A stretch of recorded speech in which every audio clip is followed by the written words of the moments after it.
Chapter 1. Paris to Croydon. The September sun shone on Le Bourget airport near Paris as the passengers entered the aeroplane Prometheus for their flight to England. Jane Grey went to her seat in the rear cabin at the back of the plane. A woman was standing nearby, talking very loudly. "My dear Cicely, where were you staying? Juan Le Pin? Oh, yes. No, I've been in Le Pinet. Let's sit together. Oh, can't we? I see." A foreign voice said politely, "Please, madame, take my seat." And a small elderly man with a large moustache and an egg-shaped head got up from his seat. Jane looked at the two women for whom he had offered to move to a different seat. She had also been staying at Le Pinet, a popular holiday destination on the French coast, and she remembered one of the women standing nervously at a table in the casino. Her name was Lady Horbury. She was married to a lord now, but she had once been a dancer in musical and comedy theatre. Unlike Lady Horbury, the other woman clearly looked like a real aristocrat. Jane turned to look out of the window. She would not look at the young man who was sitting opposite her. If their eyes met, he might recognize her from that night at the casino. She felt shy and embarrassed in front of him. At last the plane took off, and there was Le Bourget spread out below them. The midday flight to London carried 21 passengers, 10 in the front cabin, 11 in the rear, and there were 2 stewards on board to look after everyone. As the plane flew towards the English Channel, Jane thought about her adventure. It started when she had won £100 in a lottery, and decided to spend the money on a week at Le Pinet. Jane worked at a hairdressing salon called Antoine's, and her customers were always going down to Le Pinet. As Jane styled the hair of these rich and glamorous ladies, she thought, "Why can't I go to Le Pinet?" Well, now she could, and so she had. Every evening of her holiday, Jane had gone to the casinos with a small amount of money to spend at the gambling tables. On her 4th evening, she decided to play at the roulette wheel. She won a little money, but lost more. As she waited to place her last bet of the evening, she saw that there were 2 numbers left which nobody had chosen, 5 and 6. Which one would she choose? The wheel began to spin, and Jane quickly placed her bet on number 6. The ball clicked and settled. "Le numéro 5, rouge," said the croupier. Number 5. Jane could have cried with disappointment. Then the man next to her asked, "Aren't you going to collect the money you have won?" "What money? I bet on number 6. "No, you bet on 5. Was it true? Perhaps she had. She picked up her money and looked doubtfully at the stranger. "Well done," he said, and with a friendly smile he left. And now here was that same man sitting opposite her on the plane to England. Across the cabin, Lady Horbury noticed that she had a broken fingernail, and asked the steward to fetch her maid, who was in the other cabin. Soon a dark-haired French girl, dressed in black, appeared. "Madeleine, fetch my little red case," said Lady Horbury. The maid went to the pile of suitcases at the end of the cabin and returned with a red leather case. Cicely Horbury sent her away and took a nail file from the case. Jane looked around the cabin. The little foreigner with the moustache was wrapped up in a blanket. His eyes were closed. Beside him sat a tall, grey-haired man. He looked like a lawyer or a doctor. Behind these men were two Frenchmen, talking excitedly. Opposite Jane, Norman Gale was thinking, "She definitely remembers me. She looked so disappointed when she lost the money she had bet in the casino. It was worth losing to see her pleasure when she won. I did that rather well. She's very attractive when she smiles." Now seated opposite Venetia Kerr, Lady Horbury thought to herself, "Venetia Kerr always looks at me as if I was a piece of dirt. She wanted my husband Stephen for herself. Well, she didn't get him. Oh, but never mind about that. Oh, good heavens, what shall I do? That horrible old Frenchwoman meant what she said." Sitting opposite her, the Honourable Venetia Kerr thought, "Little tart. Poor Stephen. If he could only get rid of her." Wrapped up in his blanket behind the ladies, Hercule Poirot looked at Jane and thought, "That pretty little one. Why does she not look at the handsome young man opposite her?" The plane dropped slightly. "Oh, mon estomac! Oh, my stomach!" He closed his eyes. Beside him, Dr. Roger Bryant thought, "I simply can't decide. This is the most important decision of my life. It could destroy my career." Armand Dupont shouted excitedly at his son, Jean, "They are wrong! The Germans, the Americans, the English!" He pulled open an ancient briefcase. "The decoration on these Kurdish pipes is almost exactly the same as the decoration on the pottery of 5000 BC. He waved his arm and almost knocked over the plate that a steward was putting on the table in front of him. On the other side of the plane, Mr. Clancy, writer of detective stories, got up from his seat behind Norman Gale, walked to the end of the cabin, and took a European railway timetable from his coat pocket, in order to work out a complicated alibi for one of his characters. Another passenger, Mr. Ryder, was also deep in thought. "I don't see how I can possibly raise the money for the next payment." Norman Gale got up and went to the toilet. As soon as he had gone, Jane quickly took out a mirror and put on some more lipstick.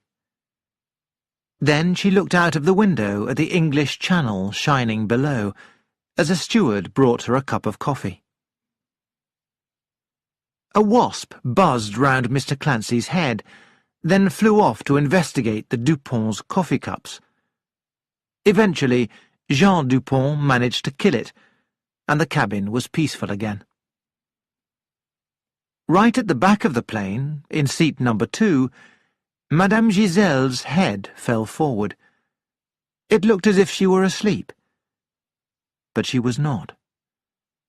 Madame Giselle was dead. Chapter 2. Discovery. Henry Mitchell, the senior steward, walked past the tables in the rear cabin, collecting payment for the food and drinks that had been served to the passengers. The old woman at the back was asleep, and he decided not to wake her up until 5 minutes before they reached London. When that time arrived, he went and stood beside her. "Madam, your bill." He shook her gently by the shoulder, and her body slipped down in the seat. Mitchell walked along the rear cabin, asking quietly at each table, "Excuse me, sir, are you a doctor?" Dr. Bryant said, "Yes, I am. What's the matter?" "It's the lady at the end, sir." Dr. Bryant got up and went with the senior steward to seat number 2. Hercule Poirot, the little man with the moustache, followed them. Bryant bent over the body of the woman. "She's been dead for at least half an hour," he said. "When did you last see her alive?" "When I brought her coffee, about 3/4 of an hour ago," said Mitchell. Their discussion was beginning to cause interest. The other passengers were turning round to listen. "There is a mark on her neck," said Monsieur Poirot. The woman's head had fallen sideways. There was a tiny mark on the side of her neck. The 2 Duponts arrived beside them. "Pardon, the lady is dead, you say? And there is a mark on her neck?" said Jean. "There was a wasp flying about." He showed them the dead insect in his saucer. "Perhaps she has died of a wasp sting?" "It is possible," agreed Dr. Bryant, "especially if she had a weak heart." "Is there anything I should do?" asked Mitchell. "We'll be landing in London in a minute." "There's nothing that can be done. The body must not be moved." "Pardon, something has been missed." Monsieur Poirot pointed at a small yellow and black object lying on the floor. "Another wasp?" asked the doctor, surprised. Poirot knelt down and carefully picked up the object. "It is not a wasp." He showed them a small dart. It was made from a long thorn, which was stained at its pointed end. Yellow and black silk thread was tied around the top. "Good gracious me!" Mr. Clancy was looking over the steward's shoulder. "I don't believe it! Gentlemen, this is the type of thorn shot from a blowpipe, the kind that is used by various tribes in South America, and I suspect that on the tip is the famous arrow poison of the South American Indians," said Hercule Poirot. Chapter 3. Croydon Airport. As the plane landed, Mitchell stood in the doorway of the rear cabin. "I must ask you, ladies and gentlemen, to remain in your seats until the police arrive," he announced. "Nonsense!" cried Lady Horbury angrily. "I insist on being allowed to leave at once." "I'm sorry, my lady." Albert Davis, the second steward, had taken the passengers in the front cabin off the plane through the emergency exit. Then he had gone to call the police. It was not long before a tall police inspector and a uniformed policeman hurried onto the plane. The inspector talked to Mitchell and Dr. Bryant and looked at the dead woman. Then he turned to the passengers. "Will you please follow me, ladies and gentlemen?" he said. Inspector Japp led the passengers to a private room inside the airport. "If you will remain here, ladies and gentlemen, I want to speak to Dr. Bryant. Please come with me, Doctor." "May I help?" asked the little man with the moustache. "Monsieur Poirot," said the inspector. "I didn't recognize you under that blanket. Of course you may join us." As the 3 men left the room, Norman Gale turned to Jane. "I think I saw you at Le Pinet." "Did you?" said Jane. I recognized you in the plane. "Do you think that woman was really murdered?" "I suppose so." Jane shivered. "It's horrible." You turn up in the most unexpected places, Monsieur Poirot," said Inspector Japp in a nearby room. "And why are you here at Croydon Airport yourself, my friend?" asked Poirot. "I'm looking for an international criminal. It's lucky I was here. Now, Doctor, may I have your name and address?" "Roger James Bryant, 329 Harley Street." Constable Rogers, the uniformed policeman, wrote down the information. "Can you give us any idea of the time of death?" "The woman had been dead at least half an hour when I examined her, and the steward had spoken to her about an hour before." "Did you notice anything strange?" The doctor shook his head. "And I was asleep," said Poirot. He was angry with himself because he had not seen the murder happen. "I suffer from travel sickness in the air and on the sea, so I always try to sleep." "Any idea about the cause of death, Doctor?" "I could not say at this stage." "Well, I'm afraid you will have to be searched. All the passengers will." Dr. Bryant smiled. "In case I have a blowpipe hidden in my luggage or my pocket?" Japp nodded to the constable. "Rogers will do it. By the way, Doctor, do you have any idea what would be likely to be on this?" Japp pointed to the dart which was lying on the table in front of him. "Curare is the usual poison used by the people in the tribes, I believe. It is very quick." "Is it easy to find?" "Not for an ordinary person." "Then we'll have to search you extra carefully. Rogers?" The doctor and the constable left the room together. Japp looked at Poirot. "A couple of my men are searching the plane. We've got a fingerprint man and a photographer coming along.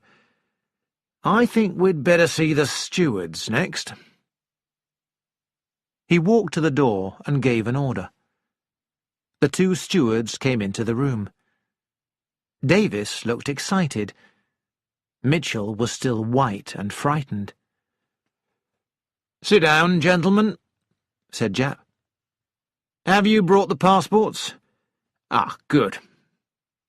He sorted through them. "Ah, here we are. Madame Giselle's real name was Marie Morisseau. French passport. Do you know anything about her?" "I've seen her before.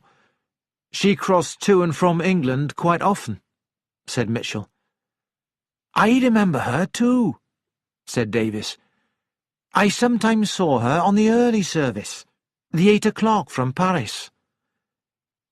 "Which of you was the last to see her alive?" "I was," said Mitchell. "I took her some coffee at about 2 o'clock. "When did you see her next?" "When I took the bills round about 15 minutes later. I thought she was asleep. She must have been dead then." "You didn't see this?" Japp pointed to the little dart. "No, sir." "What about you, Davis?" "The last time I saw her was when I was handing out the biscuits and cheese. She was all right then." "Did this woman speak to anyone on the plane? Did she recognize anyone?" asked Japp. "Not that I saw, sir," said Mitchell. "Davis?" "No, sir." "Did she leave her seat at all during the journey?" "I don't think so, sir." "Well then, that will be all for now." Poirot leaned forward. One little question. Did either of you notice a wasp flying about the plane? Both men shook their heads. Eh bien, it is of no importance, said Poirot. As the two stewards left the room, Japp looked through the passports. "Let's see Lady Horbury first," he said. You will search all the hand luggage of the passengers in the rear cabin very carefully? Asked Poirot. "Yes, Monsieur Poirot. We must find that blowpipe, if there is a blowpipe, and we're not all dreaming. Everybody has got to be searched, and every bit of luggage has got to be searched too."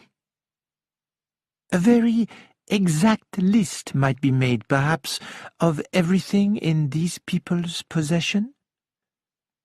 If you say so. I don't quite see why, though. We know what we're looking for. I am not so sure. I look for something, but I do not know what it is. You do like to make things difficult, don't you, Monsieur Poirot? Lady Cicely Horbury told Japp that she was the wife of the Earl of Horbury, and that she was returning to London from Le Pinet and Paris. She did not know the dead woman. She had noticed nothing strange during the flight. She was facing towards the front of the plane, and so she could not see anything going on behind her. She thought that two men had left the cabin to go to the toilets, but she was not sure. She had not seen anyone handling anything like a blowpipe. She had not noticed the wasp.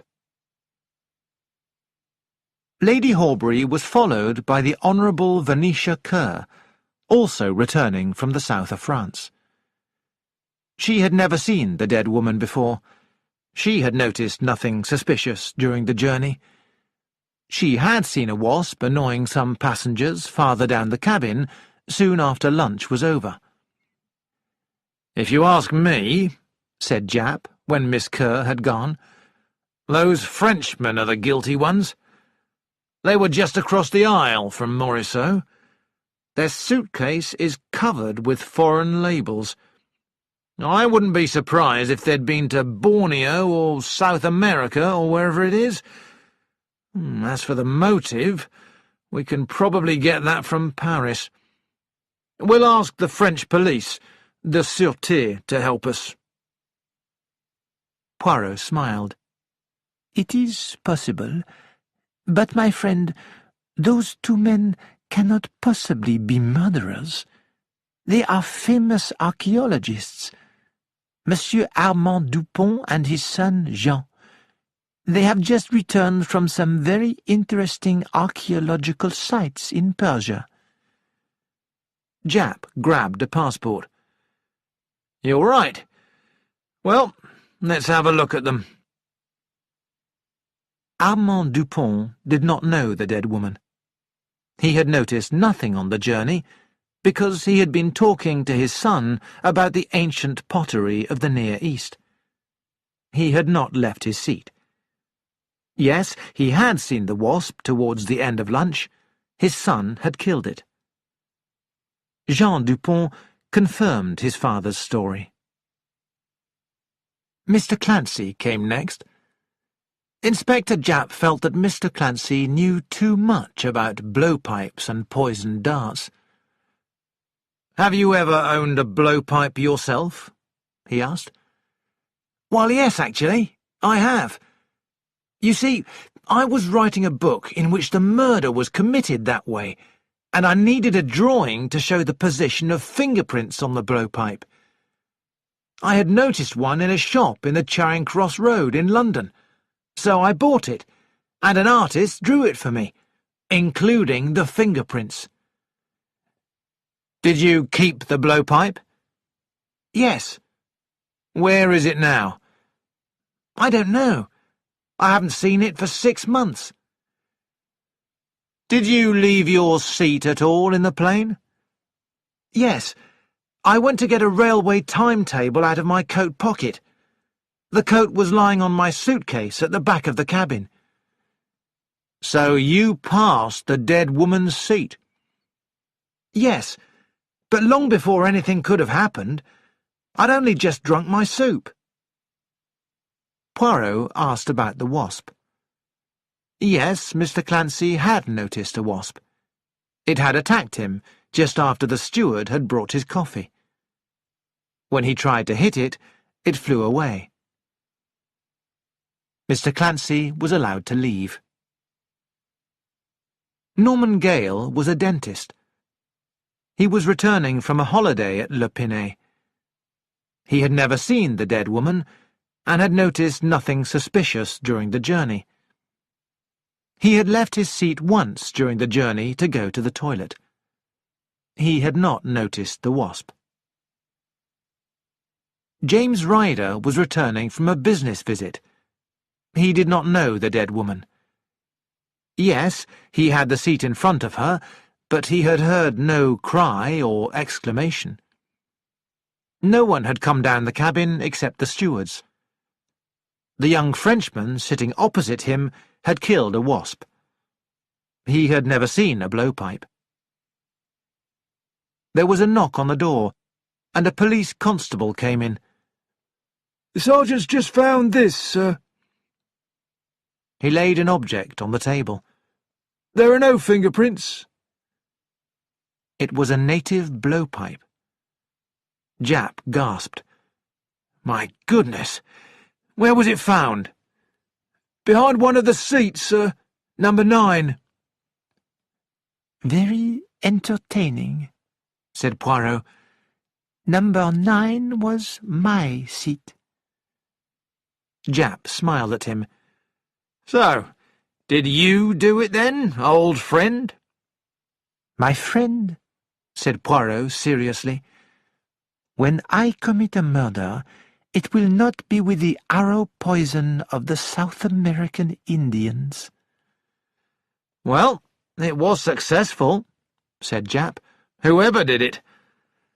Only one girl left, Jane Grey. Let's call her in."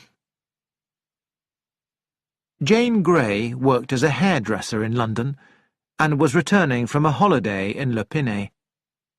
She had not seen the blowpipe. She did not know the dead woman, but had noticed her at Le Bourget. "Because she was so very ugly," she said. As Jane left, Japp picked up the blowpipe again. "Where does it come from? We'll have to ask an expert. It may be Malayan or South American or African." "Look carefully, my friend," said Poirot, "and you will notice the remains of a torn-off price ticket. I think that this pipe was bought in a shop." Chapter 4. The Inquest. The inquest on Marie Morisseau was held 4 days later. The first witness called was an elderly Frenchman, Maître Alexandre Thibault. "You have seen the body of the deceased?" asked the coroner. "Do you recognize it?" "I do. It is the body of my client, Marie-Angélique Morisseau." "That is the name on her passport. Was she also known by another name?" "Madame Giselle. She was one of the most famous moneylenders in Paris." "Where was her business?" Number 3, Rue Joliette." "She travelled to England quite often. Did she also work in this country?" "Yes. Many of her clients were English." "Would she always keep the secret of a client's money problems?" "Always." "Did you know much about her business?" "No, I was just her lawyer. Madame Giselle ran the business by herself." "Was she a rich woman?" "Very." "Did she have any enemies?" I don't think so. Henry Charles Mitchell, you are the senior steward on the aeroplane Prometheus? Yes, sir. On Tuesday the 18th, you were on duty on the 12 o'clock flight from Paris to Croydon. Had you ever seen the deceased before? Yes, sir. I used to work on the 8:45 a.m. service, and she travelled by that once or twice. Have you ever heard of Madame Giselle? No, sir. The blowpipe was handed to Mitchell. Have you ever seen that before? No, sir. Albert Davis, you were working on the Prometheus as second steward last Tuesday? Yes, sir. What was the first that you knew of the tragedy? Mr. Mitchell told me that something had happened to one of the passengers. Have you ever seen this before? The blowpipe was handed to Davis. No, sir. Dr. Bryant gave his name and address and described himself as a specialist in ear and throat diseases. Will you tell us, Dr. Bryant, exactly what happened on Tuesday the 18th? Just before getting into Croydon, the chief steward asked if I was a doctor and told me that one of the passengers was ill. In fact, the woman had been dead for some time. How long, in your opinion? Between 30 minutes and an hour. The cause of death? Impossible to say without a detailed examination. You noticed a small mark on the side of the neck? Yes. Thank you. Dr. James Whistler, you are a police surgeon. I am. Will you give your evidence? Shortly after 3 o'clock on Tuesday, I was called to Croydon Airport to inspect the body of a middle-aged woman on the aeroplane Prometheus. Death had occurred about an hour before. I noticed a round mark on the side of the neck. This could have been caused by the sting of a wasp or by the dart which was shown to me. The body was taken to the mortuary, where I was able to make a detailed examination. I found that her death was caused by poison. It must have been almost instant. Can you tell us what that poison was? No. Thank you. The next person to give evidence was Mr. Winterspoon. He was a scientist who worked for the government, and he knew all about unusual poisons. The coroner held up the dart and asked if he recognized it. I do. It was sent to me for analysis. Originally, the dart had been dipped in curare, a traditional arrow poison, but more recently it was dipped in the poison of Dyspholidus typus, or the boom slang.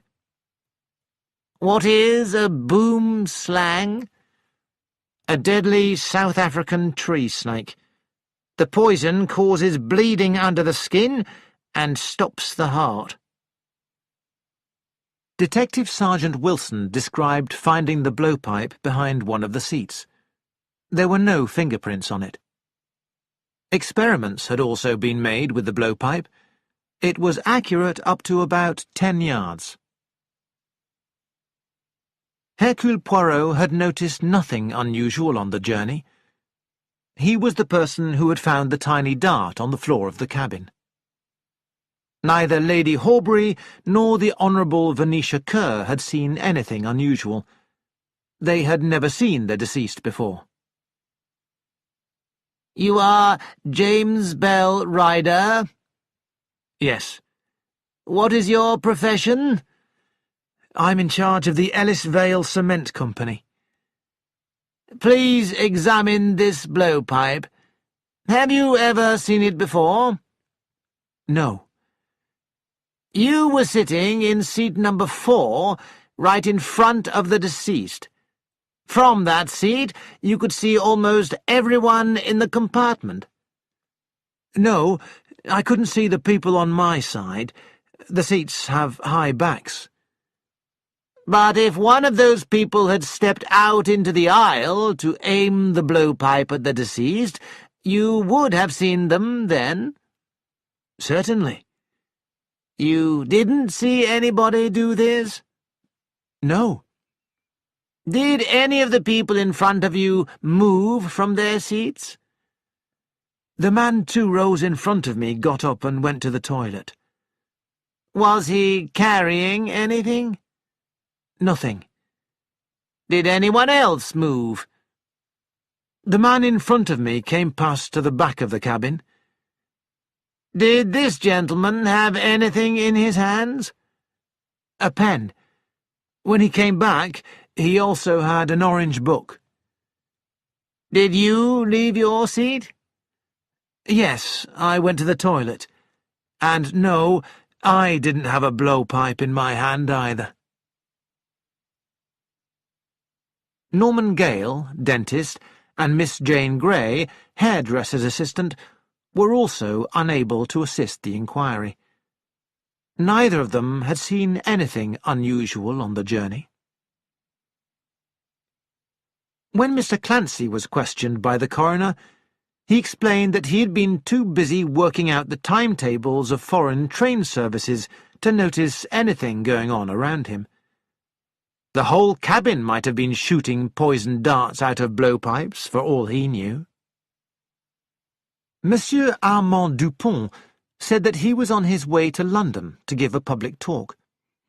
He and his son had been having an important conversation and had not noticed the deceased until her death was discovered. Did you know Madame Morisseau? Or Madame Giselle?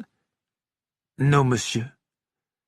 You have recently returned from the East. From Persia. You and your son have travelled to many foreign parts of the world? Yes. Have you ever come across a tribe of people who use arrows with snake poison on the tips?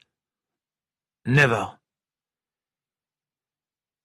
Jean Dupont's evidence was the same as his father's.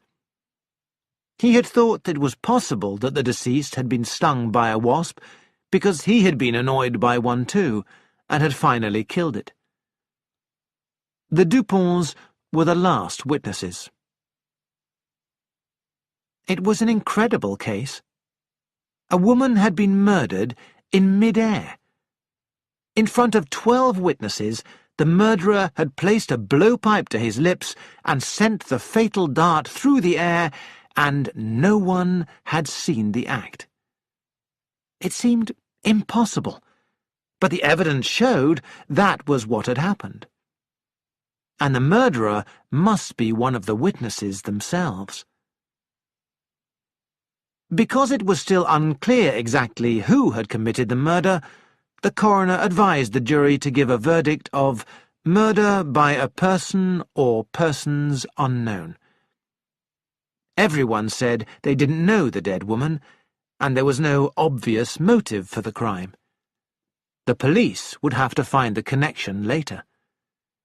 The jury must now consider the verdict. One member of the jury leaned forward. "Can I ask a question, sir?" he asked. Certainly. You say the blowpipe was found down a seat. Whose seat? The coroner looked at his notes. The seat was number 9, occupied by Monsieur Hercule Poirot, a well-known private detective who has worked several times in the past with Scotland Yard. And it was Mr. Poirot who picked up the dart? Yes. The jury left the courtroom to discuss their verdict. They came back after 5 minutes and handed a piece of paper to the coroner. The coroner frowned. Nonsense. I can't accept this verdict. The jury examined the facts again, and then gave their final verdict. Mary Morisot's death was caused by poison. There is no evidence to prove who gave her the poison. Chapter 5. After the Inquest. As Jane left the court, she found Norman Gale beside her. "I wonder what was on that paper that the coroner wouldn't accept," he said. "I can tell you, I think." They turned round to find Monsieur Poirot smiling at them. "The jury accused me, Hercule Poirot, of being the murderer. Definitely I must work to clear my name." He bowed and walked away. "Extraordinary little man," said Gale. "Now, how about having tea with me?" "Thank you," said Jane. "I would like to." They found a tea shop and sat down at a table. "It's strange, this murder business," said Norman, as they waited for a waitress to bring them their tea. "I know," said Jane. "I'm worried about my job. Antoine's may not want to employ a girl who's been involved in a murder case. After all, I might actually be the person who murdered her. It wouldn't be very nice having your hair done by someone like that." "You're not a murderer. Anyone can see that, just by looking at you," said Norman. "I'm not sure," said Jane. "I'd like to murder some of my ladies sometimes, if I could be sure no one would find out." "Well, you didn't do this particular murder. I'm sure of it." "And I know you didn't do it. But that won't help if your patients think you did." Norman looked thoughtful. "I hadn't thought of that. A dentist who might be a dangerous killer. It's not a very comfortable idea. I say," he added, "you don't mind that I'm a dentist, do you?" Jane raised her eyebrows. "Why would I mind?" "Well, it's not a very romantic profession." They both laughed, and then Norman said, "I feel we're going to be friends. Do you?" "Yes, I do." "Would you have dinner with me one night, and perhaps go to the theatre?" "Thank you. Yes." There was a pause. Then Norman said, "Jane, who do you think really murdered this Giselle woman?" "I have no idea. I didn't realize until today that one of the others must have done it." "Well, I know I didn't do it, and I know you didn't do it, because I was watching you most of the time." "I know you didn't do it for the same reason. And I know I didn't do it. So it must have been one of the others. But I don't see how we can ever know who it was." "Let's think about them all now," said Norman. "The stewards?" "No." "I agree. The women opposite us?" "I don't believe Lady Horbury would go around killing people. And Miss Kerr is far too much of a lady, I'm sure." "It can't be Monsieur Poirot, and the doctor doesn't seem likely either. What about Clancy, who actually confessed to owning a blowpipe?" "He didn't need to mention it," Jane pointed out, "so it looks as though he's all right." "Ryder?" "It might be him." "And the two Frenchmen?" "They're the most likely. They've been to foreign countries, so they could have got the poison there. And they may have had some reason we know nothing about. I thought the younger one looked nice, though. And the father was a sweet man. I hope it isn't them." "We don't seem to be making much progress," sighed Norman. "I don't see how we can, without knowing a lot of things about the woman. Did she have any enemies? Who's going to inherit her money and all that? There is a good reason for trying to solve the mystery, you know. Murder doesn't just involve the victim and the killer. It affects other people too. We're innocent, but this murder has touched us. We don't know how it may change our lives. Chapter 6. Consultation. Outside the courtroom, Hercule Poirot spoke to Inspector Japp. "Hello, Poirot," smiled the inspector. "You've had a lucky escape from being locked up in a police cell." He introduced a tall, thin man with a sad, clever-looking face. "This is Monsieur Fournier of the Sûreté. He has come over to England to work with us on this business." Fournier bowed, and they shook hands. "I suggest," said Poirot, "that you both dine with me at my apartment. I have also invited Maître Thibault. You see, I wish to prove to you that I am not the murderer." "That jury certainly didn't like the look of you," laughed Inspector Japp. The little Belgian detective provided an excellent meal for his friends. When they had finished eating, the four men began to discuss the mysterious murder. "Well," said Japp, "Maître Thibault must go on to another appointment later this evening, so I suggest, to save time, that we start by asking him to tell us all he can about this Giselle woman." "In truth," said the lawyer, "I know very little about her. Madame Giselle was what you call in this country a character. She was a pretty young woman, I believe, but then she caught smallpox and lost her good looks. She was a woman who enjoyed power. She was a very clever businesswoman who never allowed emotions to affect her work. She was known to be completely honest in her work." Fournier nodded. "Yes, she was honest, but according to her personal rules. The police could have caught her if there had been any evidence of a crime, but," he sighed sadly, "nobody would provide the necessary information.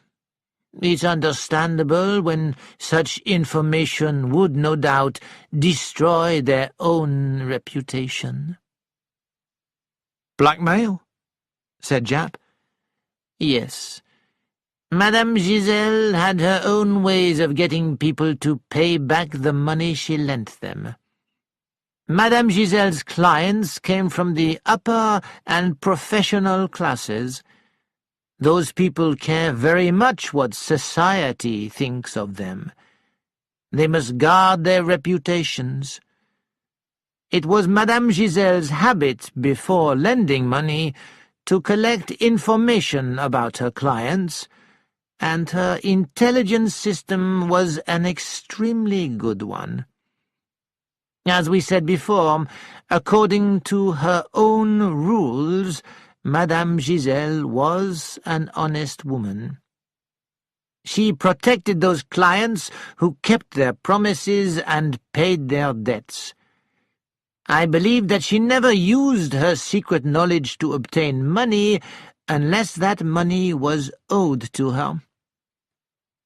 "You mean," said Poirot, "that this knowledge was her security?" "Exactly. And, gentlemen, her system worked. She very rarely lost her money. A man or woman in an important social position would do anything to get the money to pay her back and prevent a public scandal." "And supposing," said Poirot, "that there was occasionally a client who couldn't pay, what then?" "In that case," said Fournier, "the information was either published was given directly to the person who would be most seriously affected by receiving it. Financially, that did not benefit her? Not directly, said Fournier. But it made the others pay up, eh? Said Japp. exactly. Japp rubbed his nose thoughtfully. Well, that certainly suggests some possible motives for murder. Who is going to inherit her money? He asked Thibault. She had a daughter, said the lawyer. The girl did not live with her mother. In fact, her mother had not seen her since she was a tiny child. But she made a will many years ago, leaving everything to her daughter, Anne Morisot, except for a small legacy to her maid. Is the fortune large? Asked Poirot. I would guess between 8 and 9 million francs. Poirot whistled. Why, that must be well over £100,000, said Japp. Mademoiselle Anne Morisot will be a very wealthy young woman, said Poirot. She's lucky that she wasn't on that plane. She might have been suspected of murdering her mother for the money. How old is she now? About 24 or 5, said the lawyer. Well, there's nothing to connect her with the crime. As for this blackmailing business, everyone on that plane denies knowing Madame Giselle.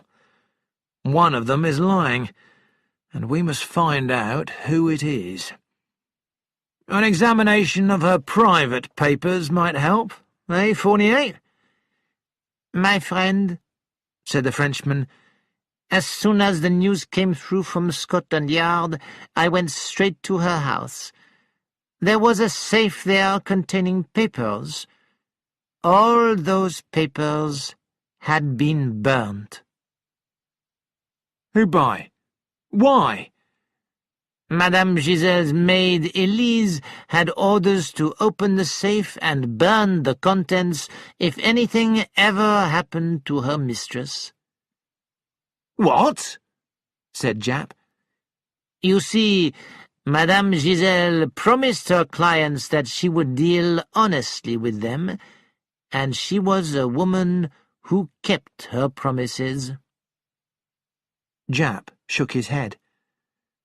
Maître Thibault rose to his feet. Gentlemen, I must go now. If there is any further information I can give you, you know my address. He shook hands with them and left the apartment. Chapter 7. Probabilities. Now, said Japp, there were 11 passengers in the rear cabin of that plane, and 2 stewards. That's 12 people who could have murdered the old woman. Monsieur Fournier can investigate the French passengers. I'll take the English ones. There are also inquiries to be made in Paris, Fournier. Not only in Paris, said Fournier. In the summer, Giselle did a lot of business at resorts on the coast. Deauville, Le Pinet, Wimereux. She went south, too, to Antibes, Nice, and all those places. Then we must investigate the murder itself and prove who could possibly have used that blowpipe. Japp unrolled a large plan of the cabin and laid it out on the table. We can cross Monsieur Poirot off the list, which brings the number down to 11. The stewards are unlikely suspects, but they moved around the cabin, and so they could have stood in a place where they could have used that blowpipe. Although I don't think that a steward could shoot a poisoned dart out of a blowpipe in a cabin full of people without someone noticing. Of course, the same thing is true for every other person. Whoever did it was extremely lucky. It is, perhaps, a person with a sense of humour, said Fournier. And now we must think about the passengers. Let's start with seat number 16, Jane Grey. She won a lottery prize and spent the money on a trip to Le Pinay. That means she's a gambler. It's unlikely that she borrowed money from Giselle, and I don't think a hairdresser's assistant could get hold of snake poison. They don't use it as a hair dye.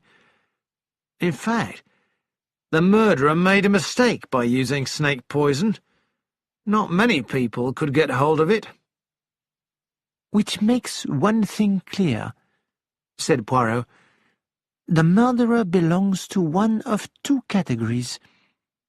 He might be a man who has travelled to foreign lands and knows something about poisonous snakes and the native tribes who use the poison to kill their enemies. Or he is involved in scientific research. Winterspoon told me that snake poison is sometimes used in medicine. But neither of those categories fit Jane Grey. A motive seems unlikely. Look, actually using the blowpipe is almost impossible for her. The three men studied the plan. Here's seat 16, said Japp. And here's Giselle's seat, number 2. If Grey didn't move from her seat, and everybody says she didn't, then she couldn't possibly have shot Giselle in the neck with a blowpipe from there. Number 12, opposite, is the dentist, Norman Gale. He'd have a better chance of getting hold of snake poison through his work, or from a scientist friend. But he only left his seat once, to go to the toilet, which is in the opposite direction. And to shoot a blowpipe on his way back that could hit the old lady in the neck, he'd need a magic dart that could turn round the corner. Very unlikely. I agree, said Fournier. We'll cross the aisle now. Number 17. That was my seat originally, said Poirot. I gave it to one of the ladies who wanted to sit beside her friend. The Honourable Venetia Kerr is very well known in London. She might have borrowed money from Giselle.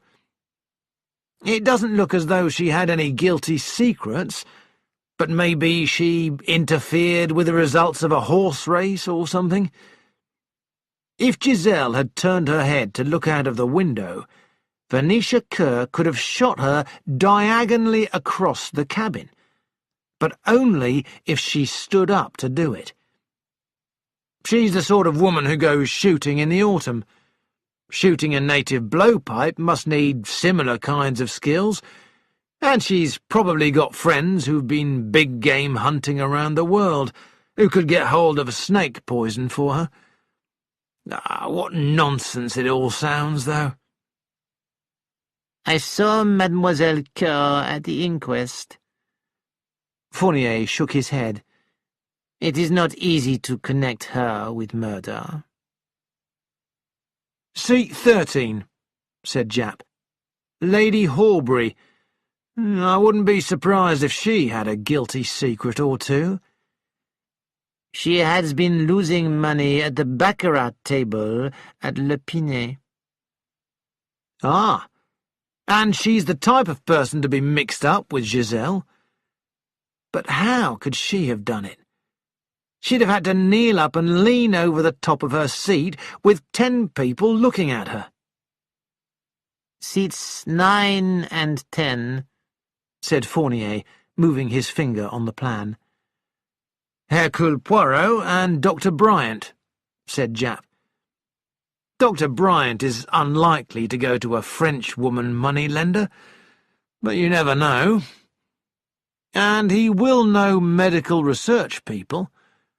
He could easily have stolen some snake poison while he was visiting a laboratory. But then Why did he mention poison? Why didn't he just say that the woman had died from heart failure? "I think that was his first thought," said Poirot. "It looked like a natural death, possibly as the result of a wasp sting. There was a wasp, remember?" We're not likely to forget. You're always talking about it. "However, when I found the poisoned dart on the ground, everything pointed to murder." The dart would have been found anyway. Poirot shook his head. "The murderer could have picked it up secretly." A bit of a risk. "You think so now," said Fournier. "because you know that it is murder. But when a lady dies suddenly of heart failure, who will notice if a man drops his handkerchief and then picks it up again?" True, agreed Japp. Well, Bryant is definitely on the list. He could have leaned round the corner of his seat and blown the pipe diagonally across the cabin. But nobody saw him.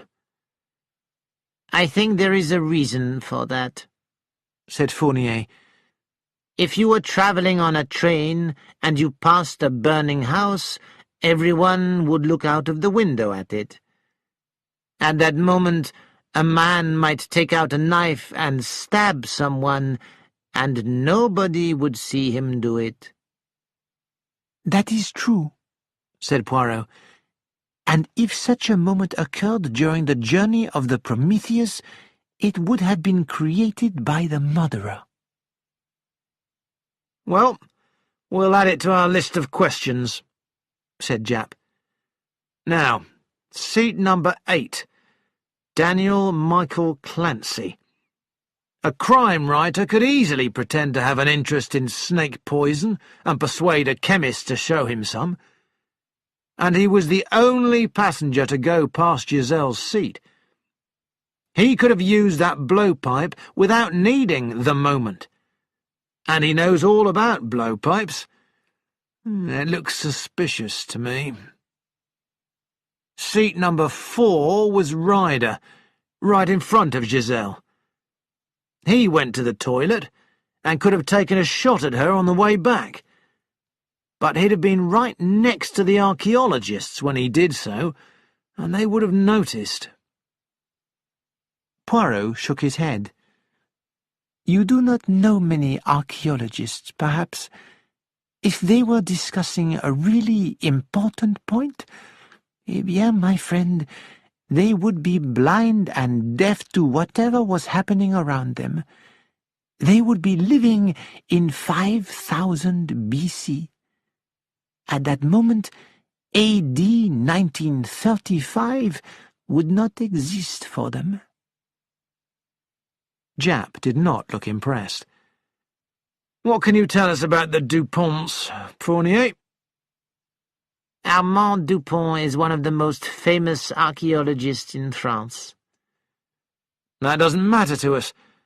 Their position in the cabin is pretty good, and they've travelled to a lot of strange places. They might easily have got hold of snake poison. Fournier shook his head. The Duponts are devoted to their profession. It is unlikely that they are mixed up in this business. All right. I will find out if Clancy, Bryant and Ryder have ever needed money, if they have seemed worried lately, where they have been during the last year, and so on. Wilson can check up on the others, and Monsieur Fournier will investigate the Duponts. Fournier nodded. I shall return to Paris tonight. There may be more information to find out from Elise, Giselle's maid. And I will check where Giselle had been during the summer. I know she was at Le Pinet once or twice. "I would like to go with Monsieur Fournier to Paris," said Poirot. Japp looked at Poirot curiously. Do you have some ideas? "One or two. But It is very difficult. One thing that worries me is the fact that the blowpipe was hidden behind a seat.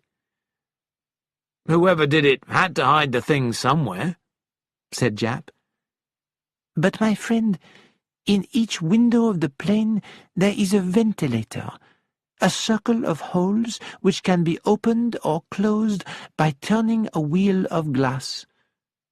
Those holes are wide enough to push the blowpipe through.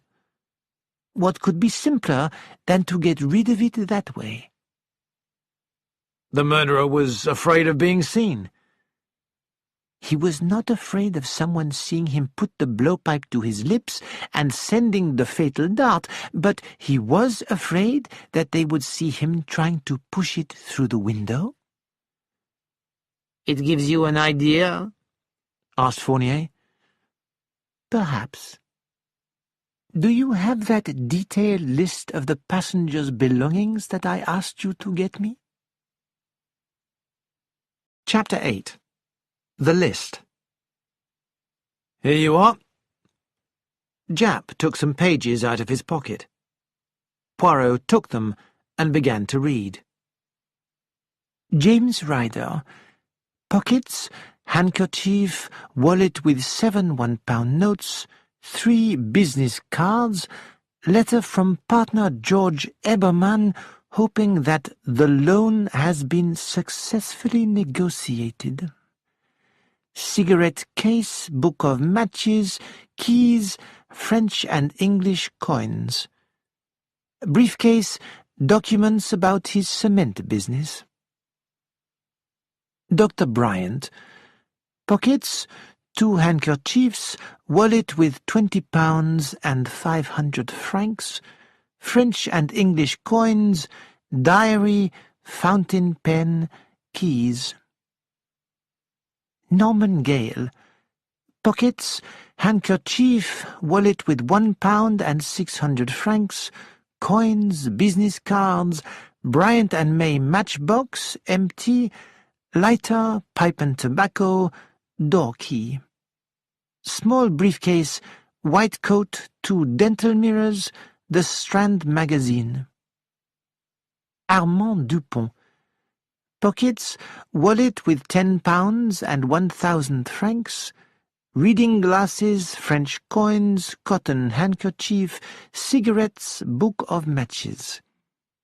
Small briefcase, speech to Royal Asiatic Society, 2 archaeological books, photographs of pottery, pottery pipe stems, Kurdish. Jean Dupont. Pockets, wallet with £5 and 300 francs, cigarette case, lighter, 2 pencils, notebook, French coins. Daniel Clancy. Pockets, handkerchief, fountain pen, wallet with £4 and 100 francs, newspaper articles on recent crimes, 4 pencils, penknife, notebook, Italian, French and English coins, hotel bill Naples, keys. Coat pocket, European railway timetable, pair of socks, toothbrush, hotel bill Paris. Miss Kerr. Handbag, lipstick, 2 cigarette holders, cigarette case, book of matches, handkerchief, £2, coins, keys. Small leather case, makeup, manicure set, washing bag containing toiletries, toothbrush, sponge, tooth powder, soap, novel. Carried Vogue magazine. Miss Gray. Handbag, lipstick, keys, pencil, cigarette case, book of matches, handkerchief, hotel bill Le Pinet, French phrase book, purse with 100 francs and French and English coins. Coat pocket, 6 postcards of Paris, handkerchief, tube of aspirin. Lady Horbury. Handbag, 2 lipsticks, handkerchief, £6, French coins, diamond ring, French stamps, 2 cigarette holders, lighter, cigarette case. small leather case, makeup, gold manicure set. Poirot put the pages down and sighed. It is clear to me which person committed the crime, and yet I cannot see why or how. Japp stared at him. Are you saying that by reading this stuff, you've got an idea who did it? I think so. Japp grabbed the papers and read them through, passing each page to Fournier as he finished it. Then he stared at Poirot. Are you joking? No, no. Fournier put down the pages. I cannot see that this list helps us. Not by itself, but added to certain facts of the case, no? Well, it may be that I am completely wrong. Well, let's hear your theory then, said Japp. But it is only a theory. I hoped to find a certain object on that list, and I have found it, but it belongs to the wrong person. Much is not clear to me, but there are some facts which form an obvious pattern. Do you not agree?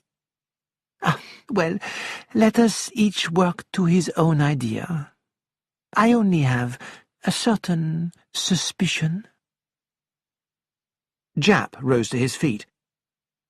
I'll work in London, and you will return to Paris, Fournier, with Monsieur Poirot. Fournier shook Poirot's hand. We will meet at Croydon Airport tomorrow morning, then. As the detectives left, Poirot went to a small table and picked up a copy of the sketch. He turned the pages until he found what he was looking for. "Two sun-worshippers," said the headline. "Lady Horbury and Mr. Raymond Barraclough at Le Pinet." He looked at the two laughing people in bathing costumes, their arms around each other. I wonder, said Hercule Poirot. Chapter 9. Élise Grandier. As soon as they had arrived in Paris, Poirot and Fournier went to number 3 Rue Joliette. An old servant let them into the house, unwillingly. "The police here again! This will give the house a bad name," he complained. Madame Giselle's office was a small, windowless apartment on the first floor. There was a safe in one corner, a large desk, and several chairs. I will not insult you, my friend, by searching here, said Poirot. If there were anything to find here, you would have found it, I am sure. He looked across at the safe. It was empty? Yes, the maid destroyed everything. Ah, yes, the maid. There is no personal touch in this room. I find that interesting. Come on, let us see this maid. Élise Grandier was a middle-aged woman with a red face and small, intelligent eyes. Mademoiselle Grandier, said Fournier, Monsieur Poirot and I have returned today from London. The inquiry into the death of Madame took place yesterday. Madame was poisoned. The Frenchwoman shook her head. Poisoned? Who could have done such a thing? Perhaps you can help us find out, mademoiselle. I will do all I can to help the police, monsieur. But I know nothing at all. You know that Madame had enemies? That is not true. Why should she? Come, mademoiselle, said Fournier. Being a money-lender can sometimes be unpleasant. It is true that sometimes Madame's clients were not reasonable, agreed Elise. They made scenes, eh? Threatened her? The maid shook her head. No, they did not threaten. They cried, complained, swore that they could not pay her. She shrugged her shoulders. They usually paid in the end. Madame Giselle was a hard woman. You don't feel sorry for the victims? Victims? Is it necessary to get into debt? To borrow money and then expect to keep it as a gift? It is not. Madame lent, and she expected repayment. That is fair. She had no debts. You say that Madame was a hard woman, but it is not the truth. Madame was kind. She gave money to charities. Oh, you do not understand Madame at all. You said that Madame's clients usually paid in the end. Do you know how she made them pay? I know nothing, monsieur. You knew enough to burn Madame's papers. I was following her instructions. If she died away from home, I was to destroy her business papers. The papers in the safe downstairs? Asked Poirot. That is right. Poirot smiled. But the papers were not in the safe, were they? That safe is too old-fashioned. Anyone could open it. The papers were kept elsewhere. In Madame's bedroom, perhaps? Elise paused a moment and then answered. Yes. Madame pretended to clients that papers were kept in the safe, but in reality everything was in Madame's bedroom. Will you show us? The two men followed Elise to the bedroom, where she lifted the lid of a chest. The papers were in here, monsieur. They were kept in a large, sealed envelope. You told me nothing of this, said Fournier, when I questioned you 3 days ago. You asked me where the papers were that should be in the safe, monsieur. I told you I had burned them. That was true. Exactly where the papers were kept seemed unimportant. Those papers should not have been burnt. I obeyed Madame's orders. You did what you thought was right, I know, said Fournier soothingly. Now, listen carefully, mademoiselle. Madame was murdered, possibly by someone whom she had dangerous information about. That information was in those papers you burnt. It is possible that you read those papers before putting them into the fire. No one will blame you for doing this. In fact, any information you have learned may help the police to bring the murderer to justice. Therefore, mademoiselle, answer truthfully. Did you read those papers? No, monsieur. I burnt the envelope without opening it. Chapter 10. The Little Black Book. Fournier could see that she was speaking the truth. It is a pity.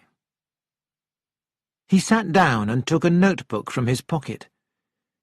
Mademoiselle, did you ever see the clients who came to the house? Almost never. They came at night. Had Madame Giselle been in Paris before her journey to England? She returned to Paris the afternoon before. She had been to Deauville, Le Pinet, and Paris-Plage. She was happy. Her trip had been profitable. She asked me to call Universal Airlines and book a flight to England for the following day. The early morning flight was full, but she got a seat on the 12 o'clock flight. Did any clients come to see Madame that evening? I am not sure. Georges the doorman would know. Fournier took some press photographs from his pocket of various witnesses leaving the coroner's court. Do you recognize any of these people, mademoiselle? Elise gazed at each one in turn. No, monsieur. We must try Georges, then. Fournier rose to his feet. Come, Monsieur Poirot. Oh, I'm sorry. You are looking for something? Poirot was wandering round the room. It is true. I am looking for something I do not see. Photographs of Madame Giselle's family. Elise shook her head. She had no family. She had a daughter, said Poirot sharply. That is so, monsieur, but it was long ago, and Madame had not seen her since she was a baby. But she left her money to this daughter, didn't she? Blood is thicker than water. She left you a legacy. Did you know that? Yes, I am very grateful. Well, said Fournier, we'll go now. On the way out, I'll have a word with old Georges. I will follow you in a minute, my friend, said Poirot. Fournier left, and Poirot sat down and stared at Elise. Mademoiselle Grandier, do you know who murdered your mistress? No, monsieur, I swear it. Poirot looked at her carefully, then nodded. I believe you. Have you any idea who might have done such a thing? No, monsieur. Poirot leaned forward. Mademoiselle Grandier, it is my job to believe nothing I am told, nothing that is not proved. And so I suspect anybody connected with a crime until that person is proved innocent. You suspect me of having murdered Madame?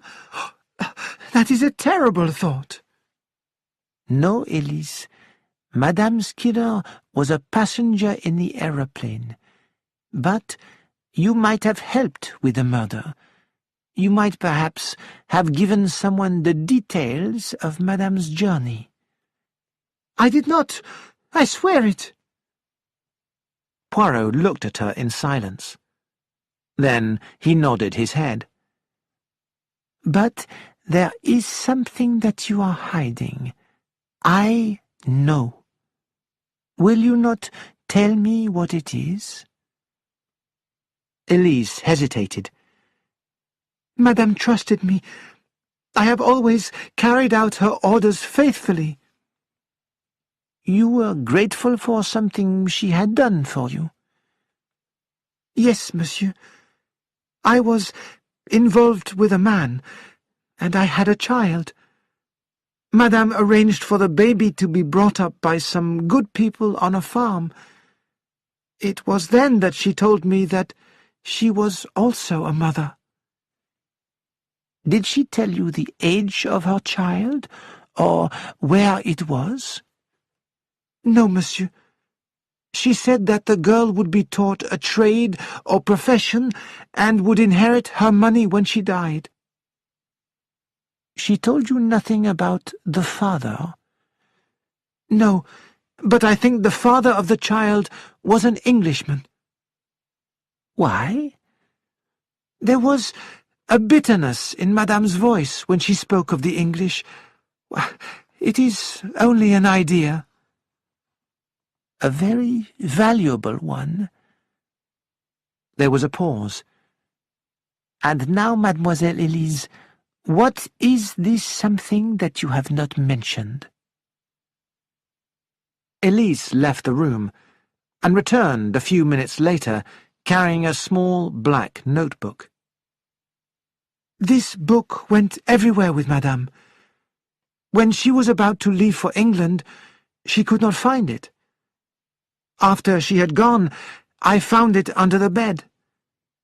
I burned the papers as soon as I heard of Madame's death, but I did not burn the book.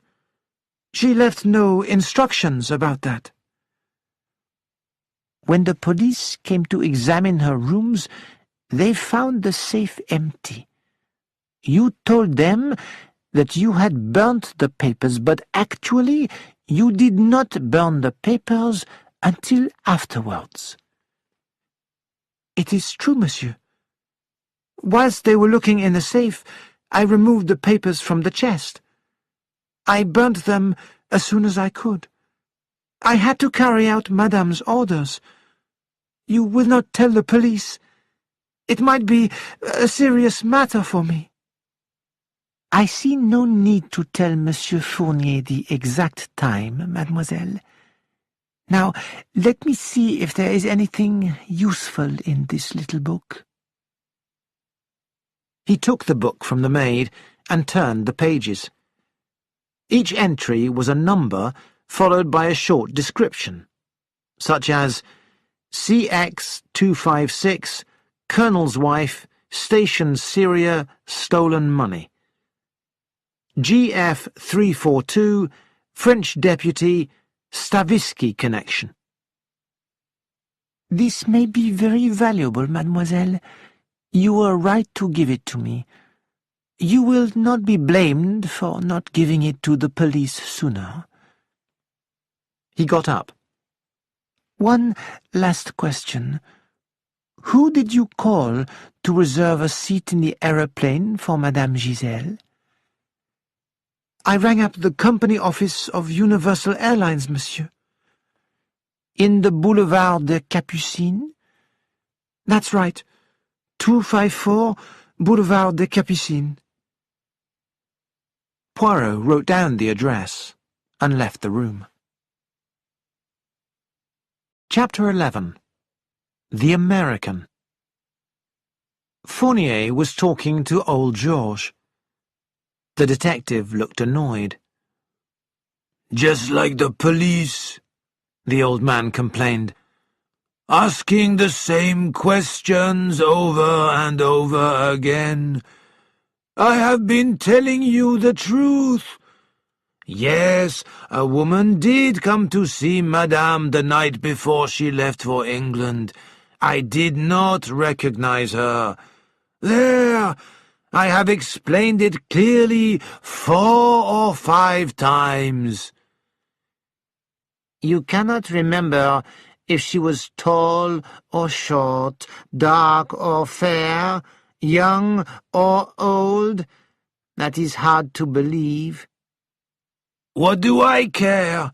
I am ashamed to be mixed up with the police. Poirot slipped his arm through Fournier's. "Come, my friend, let us go and eat." He smiled at the old man. The lady was neither tall nor short, fair nor dark, thin nor fat. But this you can tell us. Was she a lady of fashion? A lady of fashion? Georges was surprised. "I am answered," said Poirot. "She was. And I have an idea that she would look good in a bathing costume. Do you not agree? See here." He showed the old man a page torn from the sketch. A small flash of recognition showed in the doorman's eyes. There was a moment's pause. "Do you not agree?" They look good enough, those two, said the old man, handing the page back.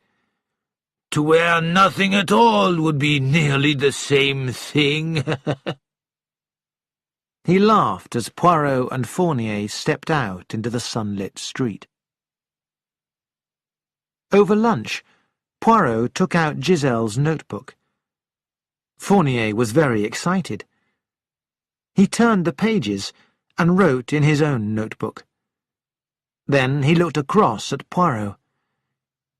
"Have you read this?" "I have only glanced at it. May I?"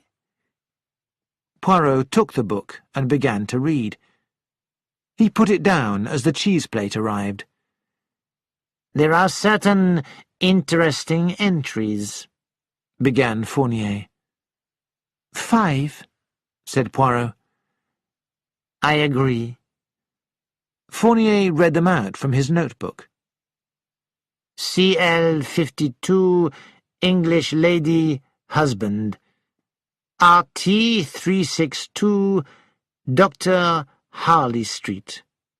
Ah, that is where the doctors who look after the rich people in London have their offices, is it not? He returned to the list. MR 24, Fake Antiques. XVB 724, English, Stealing from Company. GF 45, Attempted Murder, English. "Excellent, my friend," said Poirot. "Of all the notes in that book, those 5 seem to be the only ones connected to the passengers on that aeroplane. Let us think about them one by one." English lady, husband, said Fournier. Lady Horbury is a serious gambler. It is likely that she would borrow money from Giselle. The word husband may either mean that Giselle expected the husband to pay his wife's debts, or that she had a secret of Lady Horbury's which she threatened to tell her husband. "I think it is the second one myself," said Poirot, "and that the woman who visited Giselle the night before the journey was Lady Horbury. The doorman is protecting her. He said he could not remember the visitor, but he reacted very slightly when I showed him a picture of her from the sketch." She followed Giselle to Paris from Le Pinet. It looks as though she was quite desperate. "I think that may be true." "But it does not fit with your theory, eh?" "I have the right clue pointing to the wrong person." "Would you tell me what it is?" asked Fournier. "No, because I may be wrong, and that might confuse you. No, let us each work according to our own ideas. To continue with the little book. RT 362, Dr. Harley Street, read out Fournier. Dr. Bryant, perhaps? MR 24, Fake Antiques, might be the Dupont, but I can't believe it. Monsieur Dupont is a world-famous archaeologist with a reputation for being honest. Then there is XVB 724, English, Stealing from Company. Who steals from his employer? asked Poirot. A lawyer? A bank clerk? A businessman? Mr. James Ryder is our only businessman. He may have stolen money from his company, and he may have borrowed from Giselle to stop his theft from being noticed. And the last entry, GF 45, Attempted Murder, English, this gives us a very wide field. Author, dentist, doctor, businessman, steward, hairdresser's assistant, aristocrat. And so, where next, my friend? To the Sûreté. They may have some news for me. I will come with you. And then I have a little investigation of my own to make. Perhaps you will help me. At the Sûreté, Poirot saw the chief of the detective force, whom he had met some years ago on a case. Monsieur Gilles was friendly and polite. "I am happy to learn that you are investigating this case, Monsieur Poirot. Madame Giselle was very well known in Paris, and the manner of her death, extraordinary. A poisoned dart from a blowpipe in an aeroplane? Is it possible that such a thing could happen?" That is my point exactly, cried Poirot. Ah, here is Fournier. With news, I see. Fournier was excited. A Greek antique dealer, Zeropoulos, has a shop in the Rue Saint-Honoré. He says he sold a blowpipe and darts 3 days before the murder. We must interview him. Monsieur Zeropoulos was delighted to see the police. Yes, he had sold the South American blowpipe and darts. I sell a little of everything, gentlemen. Persia is my speciality. Monsieur Dupont himself comes often to see what new items I have for sale, and to give me his opinion. But, as well as my valuable collection, which the experts respect, I also sell cheap foreign rubbish from the South Seas, India, Japan, Borneo. The blowpipe was in that tray there, with a shell necklace and some green beads. Nobody noticed it until this American comes in and asks me what it is. An American? Said Fournier. Exactly. I tell him about the deadly poisons used by certain native tribes. I explain how unusual it is that I have anything like this to sell. I tell him my price, and he pays. I give him the blowpipe and the darts, and it is finished. But when I read of this incredible murder, I wonder, and so I call the police. This blowpipe and dart, said Fournier. Could you identify them? They are in London now, but you will get a chance to look at them. The blowpipe was this long. Monsieur Zeropoulos measured a space on his desk. And this thick, like this pen of mine. It was light in colour. The darts were long and pointed, dark at the tips, tied with red silk. Red silk? Asked Poirot. Yes, monsieur. Poirot gave a satisfied smile. Can you describe this American? Asked Fournier. Zeropoulos raised his hands. His voice was nasal. He could not speak French. He was chewing gum. He had on glasses with dark frames. He was tall and not very old. He wore a hat. He was not remarkable in any way. And now, my friend, said Poirot as they left the shop, come with me to the Boulevard des Capucines. That is the office of Universal Airlines. But we have already talked to them. They could tell us nothing of interest. Ah, but you did not know what questions to ask. In the office of Universal Airlines, Jules Perrault said he was happy to help the police if he could. It is about the murder of Madame Giselle," explained Poirot. "Ah, yes. I have already answered some questions on the subject."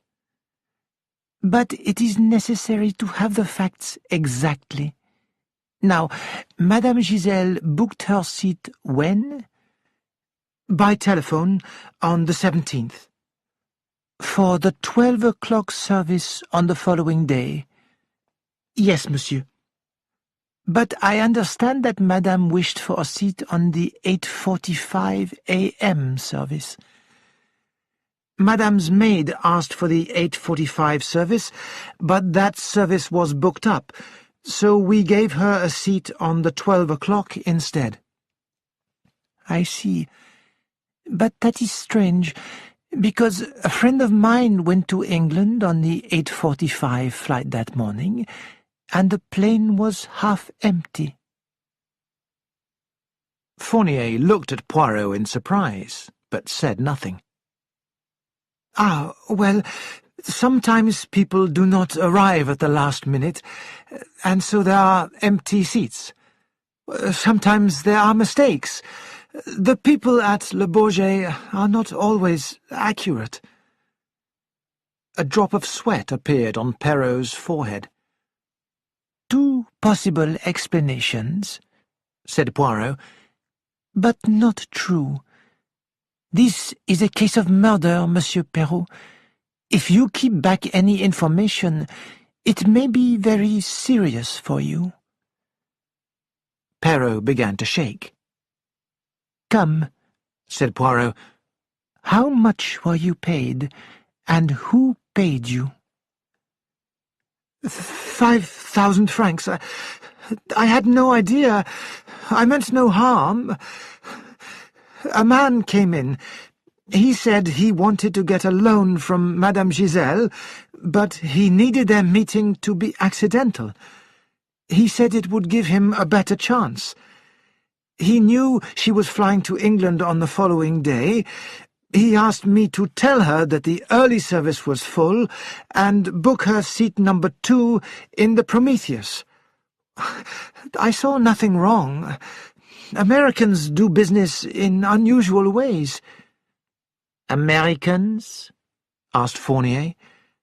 "Yes, he was an American." "Describe him." "Tall, with grey hair and dark-framed glasses."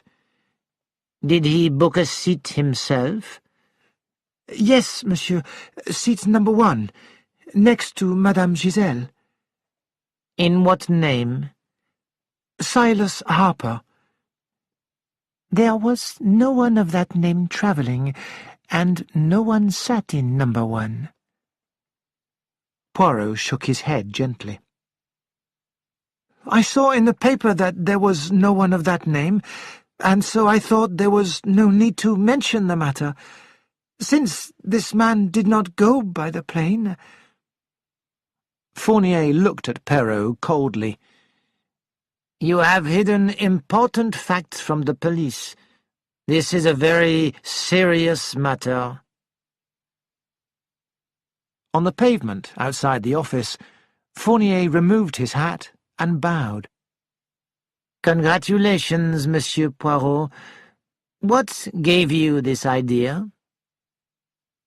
"On our flight over from England this morning, I heard a man saying that he had crossed on the morning of the murder in a nearly empty plane. And then Elise said that she rang up the office of Universal Airlines and that there was no room on the early morning flight. Those two statements did not match. The steward on the Prometheus had seen Madame Giselle before on the early service, so it was clearly her habit to go by the 8:45 a.m. plane. But somebody wanted her to go on the 12 o'clock. Why did the office tell Elise that the early flight was full? A mistake or a deliberate lie? I thought it was a lie, and I was right. Every minute this case gets more puzzling. First we seem to be looking for a woman, now it is an American man." Poirot nodded gently. "It is easy to be an American, here in Paris. The nasal voice, the chewing gum, the glasses, they all belong to the stage American." He took from his pocket the page he had torn from the sketch and stared at it. Chapter 12. At Horbury Chase. Lord Stephen Horbury got up from the breakfast table, left the dining room, and went upstairs. He was 27 years old and looked like a typical sportsman. He was also kind-hearted, loyal, and very determined. He knocked on a door, and a clear voice cried, "Come in." Lord Horbury walked into his wife's bedroom. She was sitting up in bed, opening her letters. 3 years ago, her breathtaking beauty had driven him mad with love. Now he was mad no longer. "Stephen," she said, surprised. "Why are you here, Cicely?" Lady Horbury shrugged her beautiful shoulders. "Why not?" "We agreed to stop living together. You have the townhouse and a generous allowance. As long as you behave yourself, you can go your own way. Why have you come back so suddenly? It's money, I suppose." "How I hate you! You're the meanest man alive. You advertised in the newspapers that you would no longer pay my debts. Was that a gentlemanly thing to do?" "I warned you. Twice I paid, but there are limits. It's because you've spent so much of my money that there's a mortgage on my family's land." "The land? That's all you care about? Hunting and shooting and boring old farmers? God, what a life for a woman!" "Some women enjoy it." "Women like Venetia Kerr? Well, she's half a horse herself. You should have married her." Lord Horbury walked over to the window. "I married you," he said quietly. "And you can't get rid of me," Cicely laughed. "So tell me, why have you come here? You hate the place." "I thought it better just now." "Just now?" He repeated the words thoughtfully. "Cicely, did you borrow from that French moneylender? The woman who was murdered on your plane back from Paris?" "Of course not." "Cicely, the police of 2 countries are working on that murder. If you did do business with this Giselle, they will find out. We must be prepared. You must think of your position." Cicely sat up angrily in bed. "Why are you so worried about me? You don't care what happens to me. You hate me. You'd be glad if I died tomorrow." "I care about my family name, an old-fashioned idea which you probably think is ridiculous. But there it is." Stephen turned away from her and left the room. Chapter 13. At Antoine's hairdressing salon. Jane arrived at work on the morning after the inquest, to find that her first customer of the day was waiting for her. The woman was looking into the mirror and saying to a friend, "Darling, my face looks awful this morning." "It looks the same as usual to me, my sweet," replied the friend. As Jane arrived, the friend turned to stare at her. Then she said, "It is, darling. I'm sure of it." "Good morning, madam," said Jane. "It's a long time since we've seen you here. Have you been abroad?" "Antibes." The customer was also staring at Jane. "Tell me, are you the girl who gave evidence at the inquest yesterday? The girl in the aeroplane?" "Yes, madam." "How exciting! Do tell me about it." Jane had no choice but to answer their questions. What had the old woman looked like? Was Lady Horbury really on board? Who did Jane think had actually committed the murder? And so on, and so on. It was the first of many similar conversations. By the end of the week, Jane felt that if she had to go through the story once more, she would scream or attack her next customer with a hairdryer. Instead, she went to ask Monsieur Antoine for a pay rise. "How dare you ask that, when you have been mixed up in a murder case?" he demanded angrily.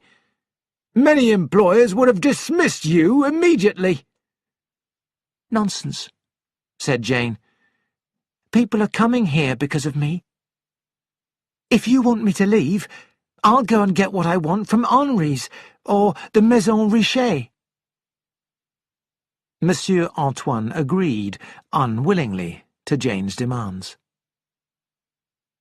Jane decided to celebrate her pay rise that Saturday by buying herself lunch at the corner house cafe and listening to music while she ate. She sat down at a table where a middle-aged woman and a young man were already sitting. The woman finished her lunch and called for her bill. Then she picked up her parcels and left. As usual, Jane read a book while she ate. Looking up as she turned a page, she saw the young man sitting opposite staring at her. His attractive face seemed familiar. "You do not recognize me, mademoiselle?" he asked. "We have not been introduced, it is true, unless you call murder an introduction, and the fact that we both gave evidence in court." "Of course," said Jane. "You are—" Jean Dupont. He seemed very pleased to see her. "My father has been to Edinburgh to give a talk. Tomorrow we return to France." "I see." "The police have not made an arrest yet?" "No. There's been no more news about it in the papers. Maybe they've given up." "Who do you think did it?" asked Jane. Jean shrugged. "Well, it wasn't me. The woman was far too ugly." "Wouldn't you rather kill an ugly woman than a pretty one?" He laughed. No, no. If a good-looking woman behaves badly towards you, you say, 'Good, I will kill her. It will be most satisfying.' But an ugly old woman, why bother to kill her?" "Well, that's one way of looking at it." Jane frowned. "But perhaps she was young and pretty once." "It is the great tragedy of life that we must all grow old." "You're an archaeologist, aren't you?" she asked. "You dig things up?" Jean Dupont happily began to talk about his work, and she listened with great interest. "Oh, you've been to so many countries," she sighed at last. "You've seen so much. It sounds fascinating. I will never go anywhere or see anything." "You would like to go abroad? To see wild parts of the earth? There are no hairdressing salons in the jungle, you know." Jane laughed. "Mademoiselle," Jean said, a little embarrassed, "as I am returning to France tomorrow, would you have dinner with me tonight?" "I'm so sorry, I can't. I'm having dinner with someone else." In fact, she was meeting Norman Gale. "Ah, and I do not know when I shall be in London again. It is sad.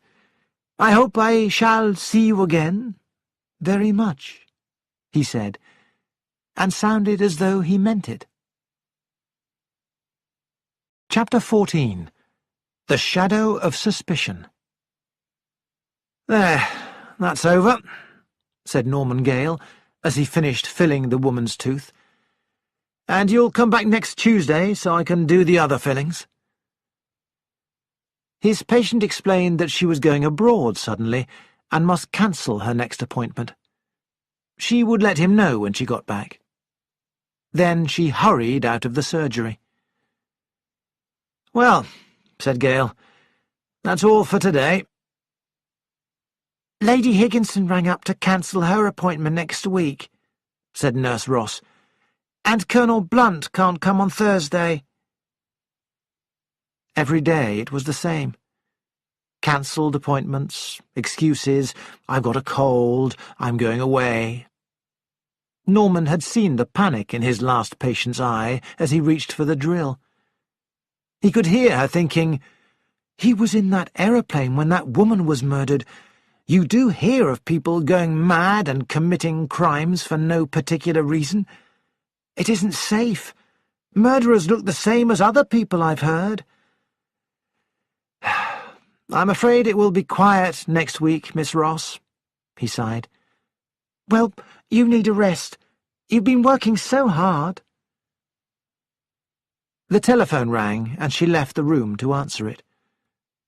Norman began to clean his medical equipment. "It's funny," he thought. "Murder affects all sorts of things you'd never think of. What would happen if they arrested Lady Horbury? Would my patients come back? Oh, I don't care. Well, yes, I do, because of Jane. She's so lovely. And I can't have her. Yet." He smiled. "She cares about me, though. She'll wait. Oh, damn it, I will go to Canada. Yes, and I'll make money there." Nurse Ross returned. "Mrs. Laurie "Is going to Timbuktu," laughed Norman bitterly. "You'd better look for another job, Nurse Ross. If the murderer isn't found soon, this dental practice is finished." That evening, as Jane had dinner with Norman, she noticed the worried expression on his face. "Norman, are things going badly?" she asked at last. "It's a bad time of year." "Don't be silly. I can see that you're worried to death." "I'm not, I'm just annoyed." "Are people scared?" "Of having their teeth fixed by a possible murderer? Yes." "How unfair." "It is, isn't it?" "Somebody ought to do something." "I'd like to. If I was a young man in a book, I'd follow someone until I found a clue." Suddenly, Jane pulled his sleeve. "Look! There's Mr. Clancy. You know, the crime author, sitting over there by himself. He was on the plane. If you want to follow someone, why don't we follow him? You never know. We might discover something." When Mr. Clancy went out into Dean Street, Norman and Jane were close behind him. He walked quickly, and it was not clear where he was going. He seemed to be wandering about in circles. "He's afraid that someone might be following him," whispered Jane. "He's trying to confuse them." They turned a corner and discovered Mr. Clancy standing in front of a butcher's shop. The shop was shut, but something seemed to have caught his attention. "Perfect," he said aloud. He took out a notebook and wrote something down. Then he walked off towards the nearby streets of Bloomsbury. As he stopped by some traffic lights and waited to cross a busy road, Norman and Jane came up beside him. He was talking to himself, and they heard him saying, "Why doesn't she speak? There must be a reason. The lights went green, and they all crossed the road together. As they reached the opposite pavement, he said, "Of course! That's why she's got to be silenced." He walked on, and they continued to follow him, until suddenly he stopped at a house, opened the front door, and went in. "It's his own house," said Norman, disappointed. 47 Cardington Square. The address he gave at the inquest. "Oh, well," sighed Jane. "Perhaps he'll come out again. Anyway, we have heard something. A woman is going to be silenced." A voice came out of the darkness. "Good evening." A magnificent moustache appeared. "A fine night for hunting, is it not?" said Hercule Poirot. Chapter 15. In Bloomsbury. "Monsieur Poirot," said Norman Gale, "are you still trying to prove your innocence?" "Ah, so you remember our conversation, and you suspect poor Mr. Clancy?" "So do you," said Jane, "or you wouldn't be here." He looked at her thoughtfully. "What would you say the most important thing was to consider when you are trying to solve a murder, mademoiselle?" "Finding the murderer," said Jane. "Justice," said Norman. Poirot shook his head. "There are more important things than finding the murderer, and it is sometimes difficult to say exactly what one means by justice.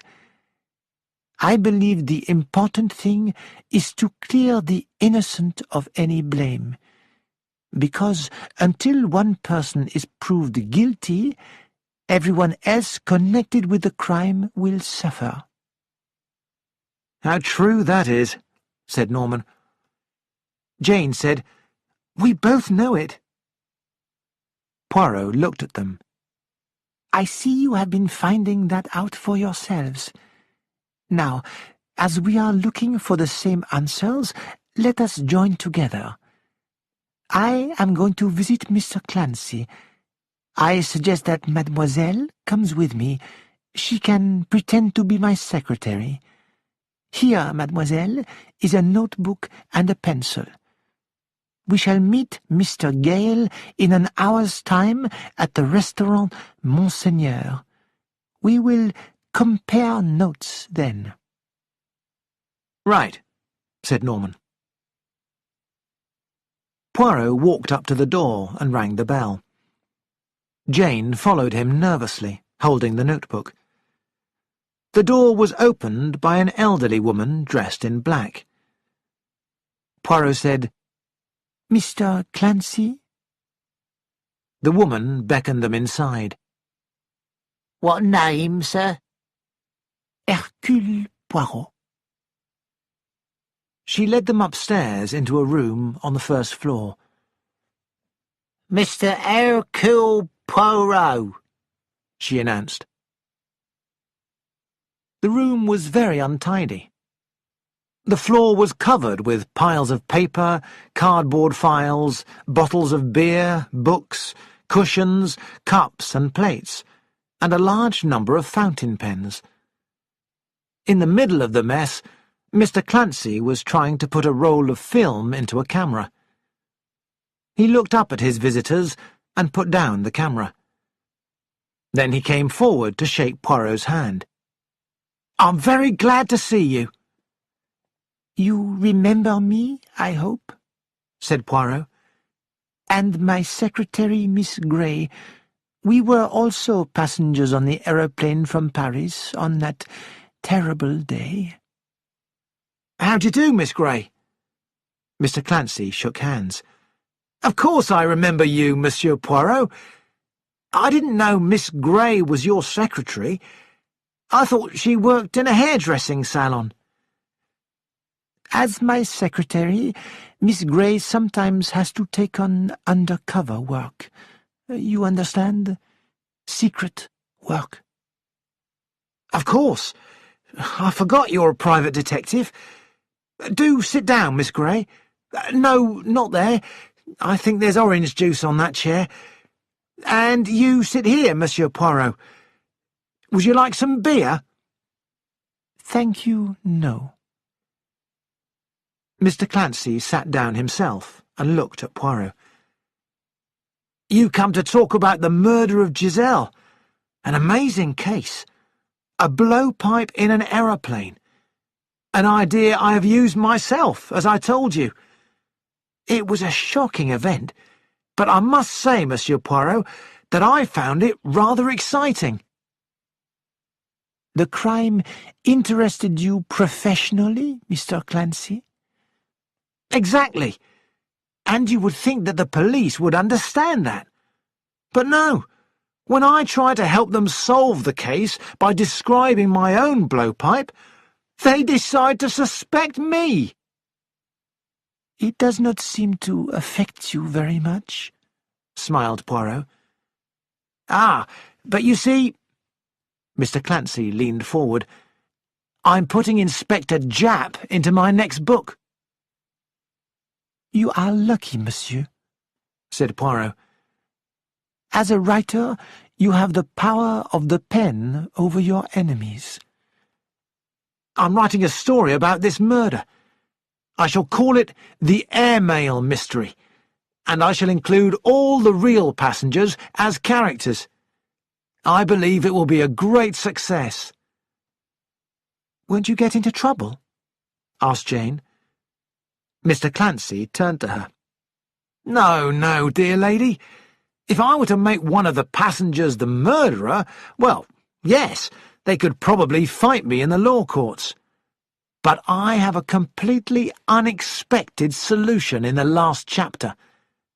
A girl gets into the plane at Le Bourget and hides under Madame Giselle's seat. She has with her a tube of gas.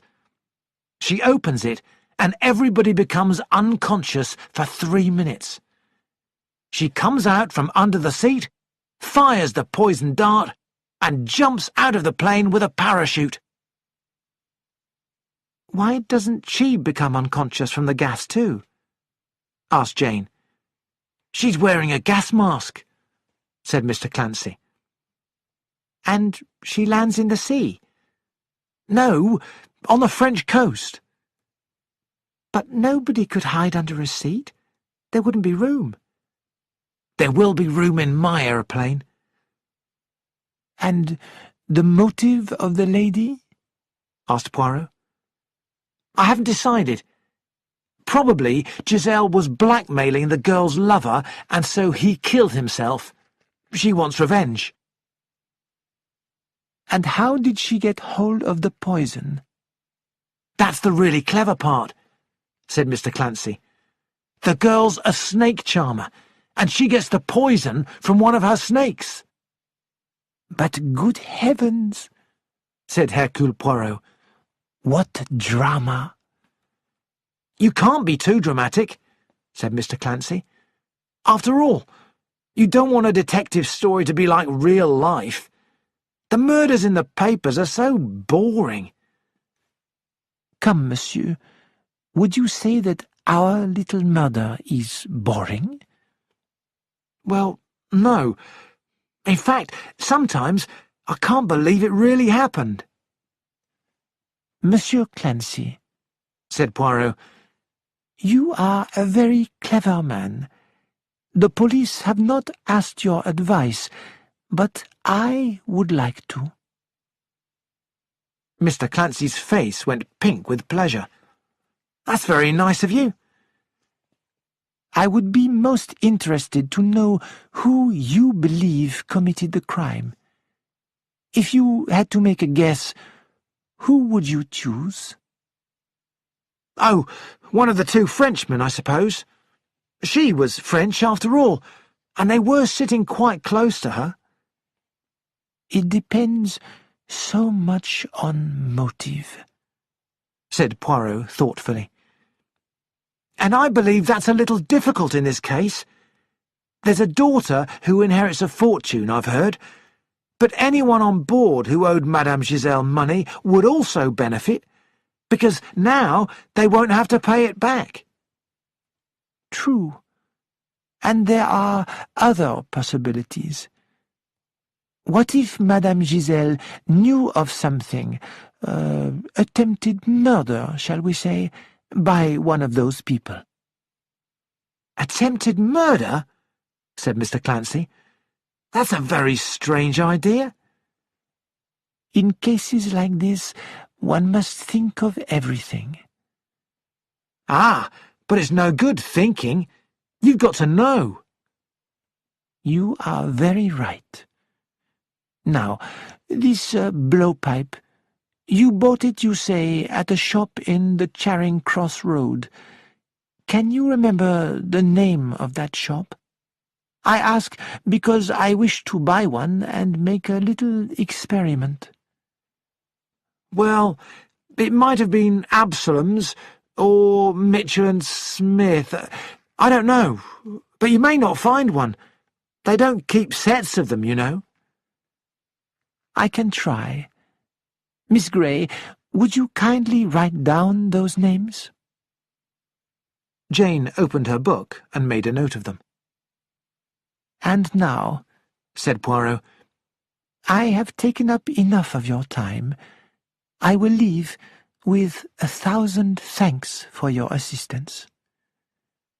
Not at all. Not at all, said Mr. Clancy. In fact, I'm feeling very happy tonight. I was having trouble with a short story I was writing. I couldn't get the ending right, and I also needed a good name for the criminal. Well, I've just seen the name I want over a butcher's shop. Pargeter. That sounds exactly right. And 5 minutes later, I solved my other problem. Why won't the girl speak? The hero of the story tries to make her talk, but she refuses. There's never any real reason, of course, why she shouldn't tell him everything immediately, but you have to try to think of something that's not too silly.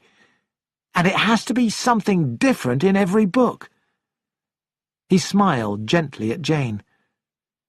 It is sometimes very hard to be an author. Chapter 16. Poirot sets a trap.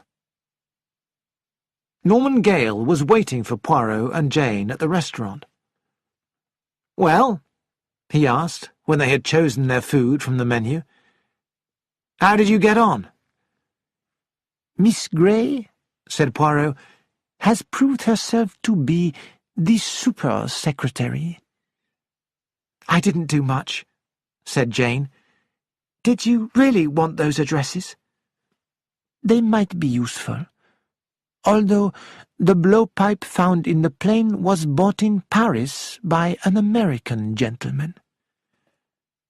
"But there wasn't an American gentleman in the aeroplane," said Jane. Poirot smiled. Exactly. We now have an American, just to make it more difficult. Well, it wasn't Mr. Clancy. He'd got one blowpipe already, so he wouldn't want another. Poirot nodded. That is how we must do this. Suspect everyone in turn, and then cross him or her off the list. How many have you crossed off so far? Not many, mademoiselle, said Poirot. It depends, you see, on the motive. I don't want to interfere with the official investigation, said Norman. But is there no record of this woman's business affairs? Poirot shook his head. All the records are burnt. That's unfortunate. Indeed. But it seems that Madame Giselle combined a little blackmailing with her money-lending, and that offers other possibilities.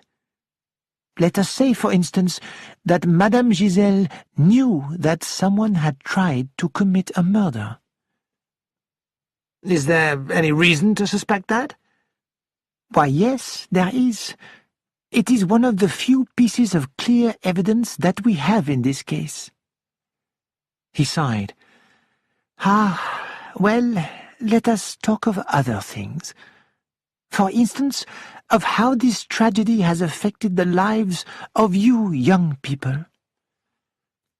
It sounds horrible, but it has actually done me some good. Jane told Poirot about her pay rise. As you say, but remember, mademoiselle, your story will only be of interest to people for a very short time. I'm afraid it'll take a bit longer for me, said Norman, and explained his own position. Yes, agreed Poirot thoughtfully. That is true. Fear may remain for a very long time. Should I keep going? Do you have any other plan? Yes. Close down my practice, go out to Canada and start again. That would be a pity, said Jane. Norman looked at her. I don't want to go. If I discover who killed Madame Giselle, you will not have to, said Poirot cheerfully. Do you really think you will? asked Jane. If one approaches a problem with order and method, there should be no difficulty in solving it. But I would solve this problem more quickly with help from Mr. Gale, and later on, help from you also. What can I do? asked Norman. I need a blackmailer. A blackmailer? Norman stared at Poirot. What for? To blackmail, of course. Who? Why? Why is my business. As for who... Poirot paused for a moment, and then became businesslike. Here is my plan. You will write a private note to Lady Horbury asking for a meeting. You will remind her that you both travel to England on the same aeroplane. You will say that some of Madame Giselle's business documents have passed into your hands. She will agree to the meeting. At the meeting, you will say some specific things which I will tell you to say, and you will ask for £10,000. You're mad. What if Lady Horbury calls the police? I'll go to prison. The lady will not go to the police, I promise. She may tell her husband. She will not. I don't like it. Do you like losing your patience and ruining your career? No, but... Poirot smiled at him kindly. You do not like to treat a lady badly. Is that right? But Lady Horbury is not worthy of such concern. She is, in fact, a very unpleasant woman. I still don't like the idea of blackmailing a woman. Ah, but there will be no blackmail. You will not get the money.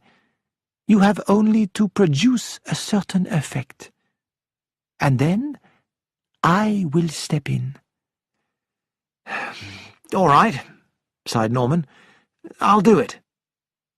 Good. This is what you must write. Take a pencil.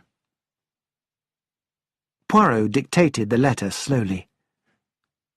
Voilà, he said when it was done. Later, I will teach you what you must say. Tell me, mademoiselle, do you ever go to the theatre? Yes, said Jane. Have you seen an American play called Down Under? Yes, about a month ago. Do you remember the part of Harry, played by Mr. Raymond Barraclough? Yes, he was very good. You thought him attractive. He was a handsome man? Definitely, laughed Jane.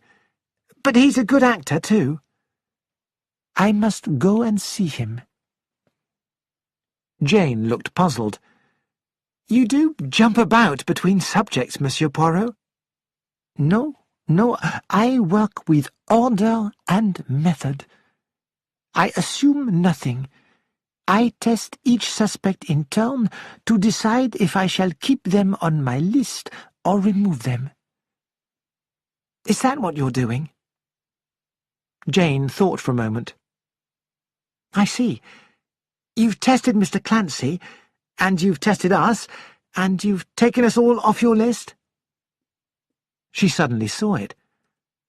"Oh, when you mentioned an attempted murder, was that a test?"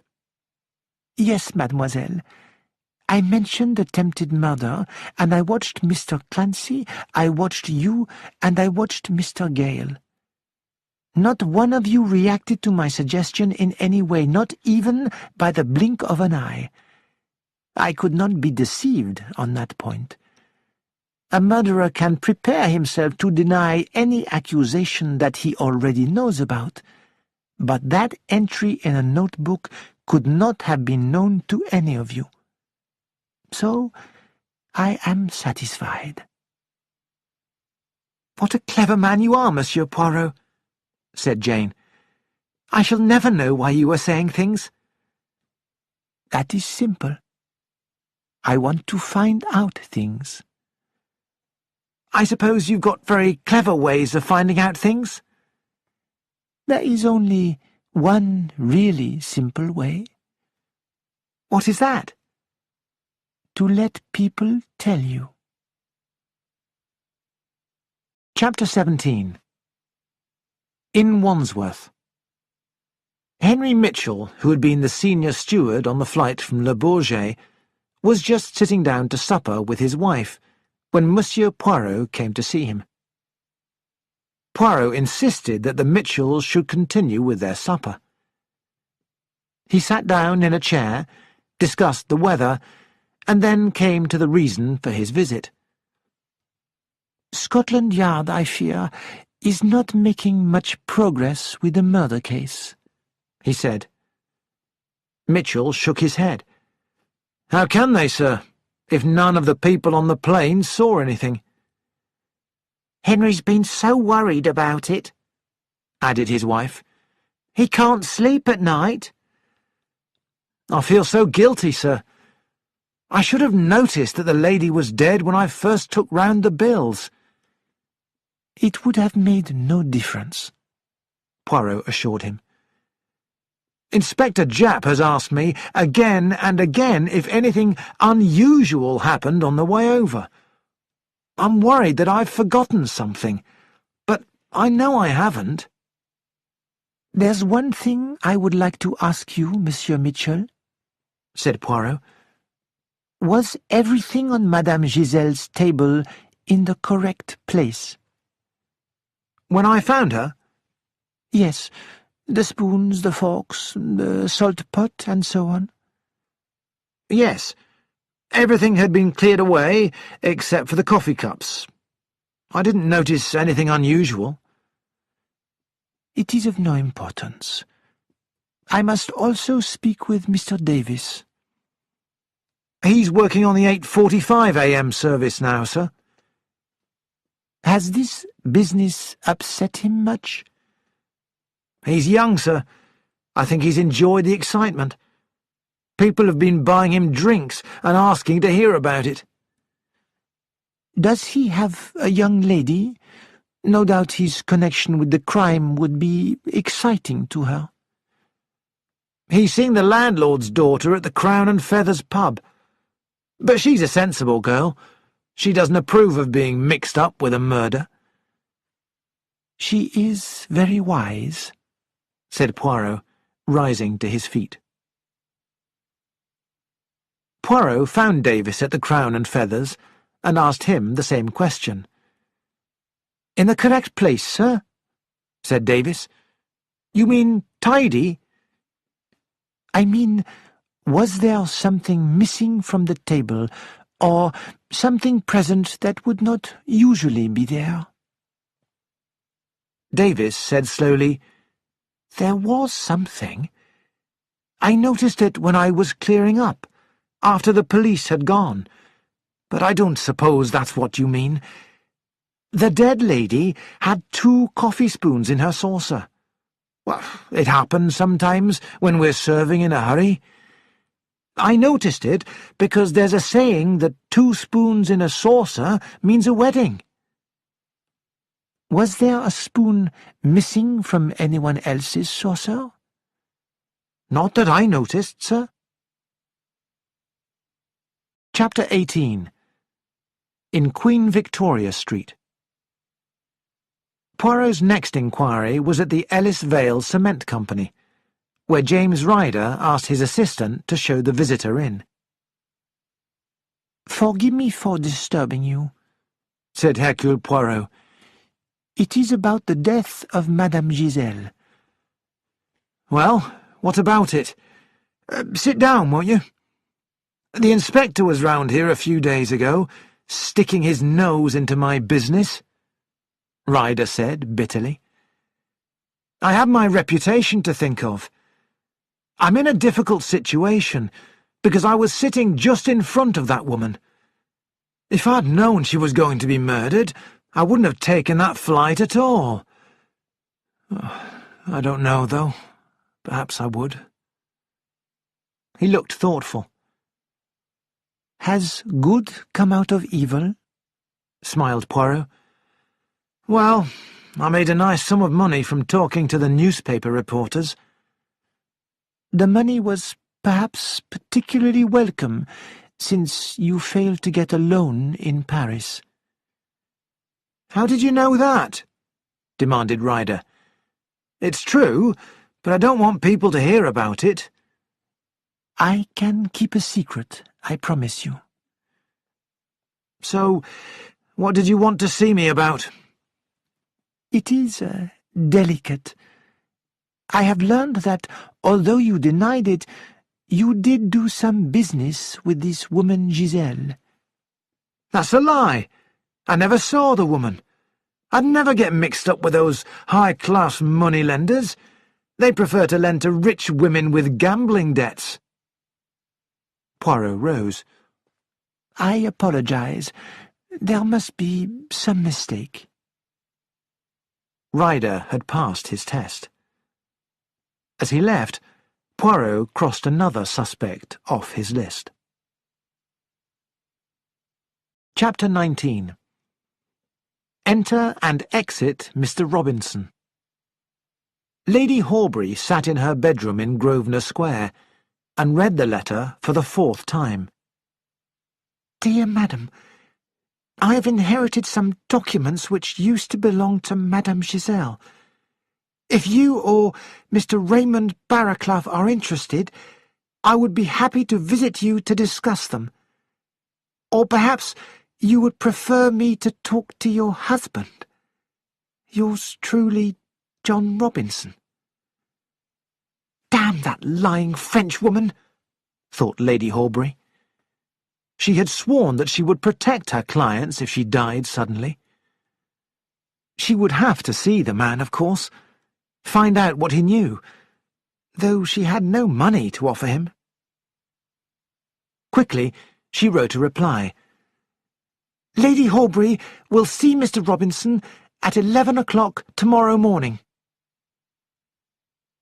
Norman Gale was shown into a small room on the first floor of the house in Grosvenor Square. Poirot had helped him create a simple but successful disguise. A red face, a small moustache, and a different parting in his hair, and had taught him exactly what he wished him to say. Now it was up to him. "Mr. Robinson?" asked Lady Horbury. "At your service?" He bowed. "I got your letter." "Well, what about it, Lady Horbury?" "I don't know what you mean." "Come, come. Everyone knows how pleasant a weekend at the seaside can be, but husbands rarely agree. I think you know exactly what evidence Giselle had. It's really interesting stuff. Now, the question is, who wants it most? You or Lord Horbury? How did you get hold of this evidence? That's not important. I've got it, that's the main thing. I don't believe you. Show me.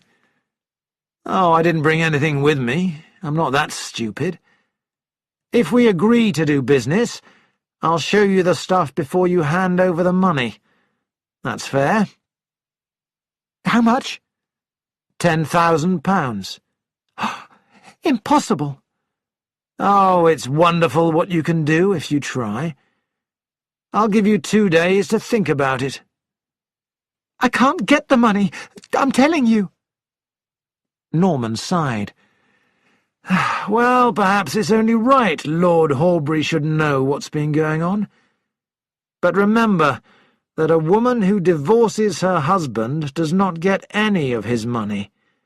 And although Mr. Barraclough is a talented young actor, he's not earning very much. So, think about what I said. Before the unhappy woman could say a word, he turned and left the room. An hour later, the butler announced the arrival of another visitor. Monsieur Hercule Poirot is here, my lady. Who is he? I can't see anyone. He says that Mr. Raymond Barraclough asked him to come. Oh, very well. Show him in. The butler went to fetch the visitor and returned to announce him. Monsieur Hercule Poirot. Poirot entered and bowed as the butler closed the door. Cicely stepped forward. Mr. Barraclough sent you? Sit down, madame. She sat, and he took a chair near her. Madame, I am a friend. I have come to help. You are in much trouble. I am a good detective, and I know. A detective? Her eyes widened. I remember. You were on the plane. Precisely. Now, an hour ago, a man came here to blackmail you. He says he has evidence of your affair with Mr. Barraclough, evidence which was once owned by Madame Giselle. Now this man offers them to you for, perhaps, £7,000? 10. Ah, and you will not find it easy to get that sum very quickly. I can't. I'm in debt already. Oh, I don't know what to do. Calm yourself, madame. I, Hercule Poirot, will deal with it. And how much will you want? Poirot bowed. I shall ask only for a photograph of a very beautiful lady. But you must tell me the truth, madame, the whole truth, or I cannot help you. And you'll get me out of this mess? You will never hear of Mr. Robinson again. All right, I'll tell you everything. Good. So, you borrowed money from Giselle? Lady Horbury nodded. When did this begin? 18 months ago. I had lost a lot of money gambling. Who sent you to her? Raymond Barraclough. He told me that she lent money to society women, and she did. She lent me as much as I wanted. You and Mr. Barraclough had become friends? Yes. But you did not want your husband to know about it. Stephen is tired of me, Cicely cried angrily. He would like to divorce me. And you did not want divorce? No. You liked your position and the money. I understand. Let us continue. Madame Giselle wished for repayment. Yes, and when I couldn't pay her back, she became awful. She knew about me and Raymond. Places, dates, everything. And she threatened to send this evidence to Lord Horbury? Yes, unless I paid her back. And you couldn't? No. So her death was quite fortunate. It was wonderful. But it made you nervous, perhaps. After all, you were the only person on the plane with a motive for her death. She gasped. I know. I was in an absolute panic about it. Especially since you had visited her in Paris the night before and argued with her. The old bitch wouldn't give in. I think she actually enjoyed it. And yet you said at the inquest that you had never seen the woman before. Well, what else could I say? Oh, it's been awful. Nothing but lies. That inspector's been here again and again, asking questions. But he didn't know anything, so I felt quite safe. Until that awful letter yesterday. You have not been afraid that someone would find out? Or that you might be arrested for murder? Her face went white. Murder? I didn't kill her. Oh, you must believe me. I never moved from my seat. Her beautiful blue eyes were desperate. Hercule Poirot nodded. I believe you, madame, because of the wasp. She stared at him. A wasp? Exactly. Now then, I will deal with this Mr. Robinson, but in return for my help, I will ask you 2 questions. Was Mr. Barraclough in Paris the day before the murder? Yes, we had dinner together, but he thought that I should go and see the woman alone. Ah, did he? One more question. When you were a dancer, your professional name before you were married was Cicely Bland. What was your real name? Martha Jebb. And you were born where? Doncaster. Why? Just curiosity. Forgive me. And now, Lady Horbury, may I give you some advice? Why don't you arrange a divorce with your husband? Once you are free, you can marry a millionaire. Cicely laughed. Perhaps you are right, Monsieur Poirot. Chapter 20. The 3 Clues. Hercule Poirot went to Scotland Yard to see Inspector Japp. I have come to ask you for news, my friend, he said. Well, there isn't much. The antique dealer in Paris has identified the blowpipe all right, but the stewards still insist that nothing unusual happened on the flight, and so do the passengers. Not everyone can be lying.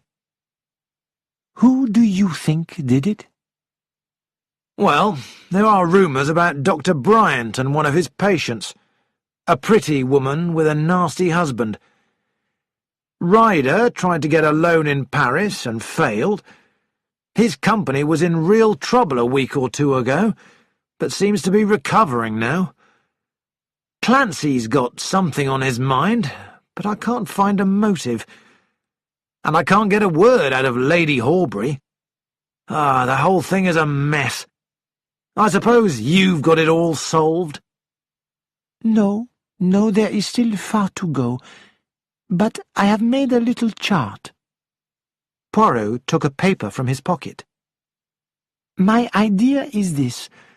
A person commits a murder for a particular reason. Suppose you want money. You will get it when an aunt dies, so you kill the aunt and inherit the money. Eh bien, that is that. But in this case, a single murder affects 11 people, with different results. He laid out the page. Japp read it over his shoulder. Miss Gray, result improvement, has gained a pay rise. Mr. Gale, result bad, loss of dental practice. Lady Horbury, result good if she is CL52. Miss Kerr, result bad. She is interested in Lord Horbury. If he divorces his wife, he'll be free to marry her. Giselle's death prevents him from receiving the evidence which would allow him to do this. Japp looked up from the list. You think Miss Kerr is attracted to Lord Horbury? You're very good at discovering secret love affairs. Poirot smiled. Japp returned to the paper again. Mr. Clancy, result good. Expects to make money by writing a book dealing with the murder. Dr. Bryant, result good if he is RT362. Mr. Ryder, result good because of cash obtained through newspaper interviews on murder, which helped company through delicate time. Also good if Ryder is XVB724.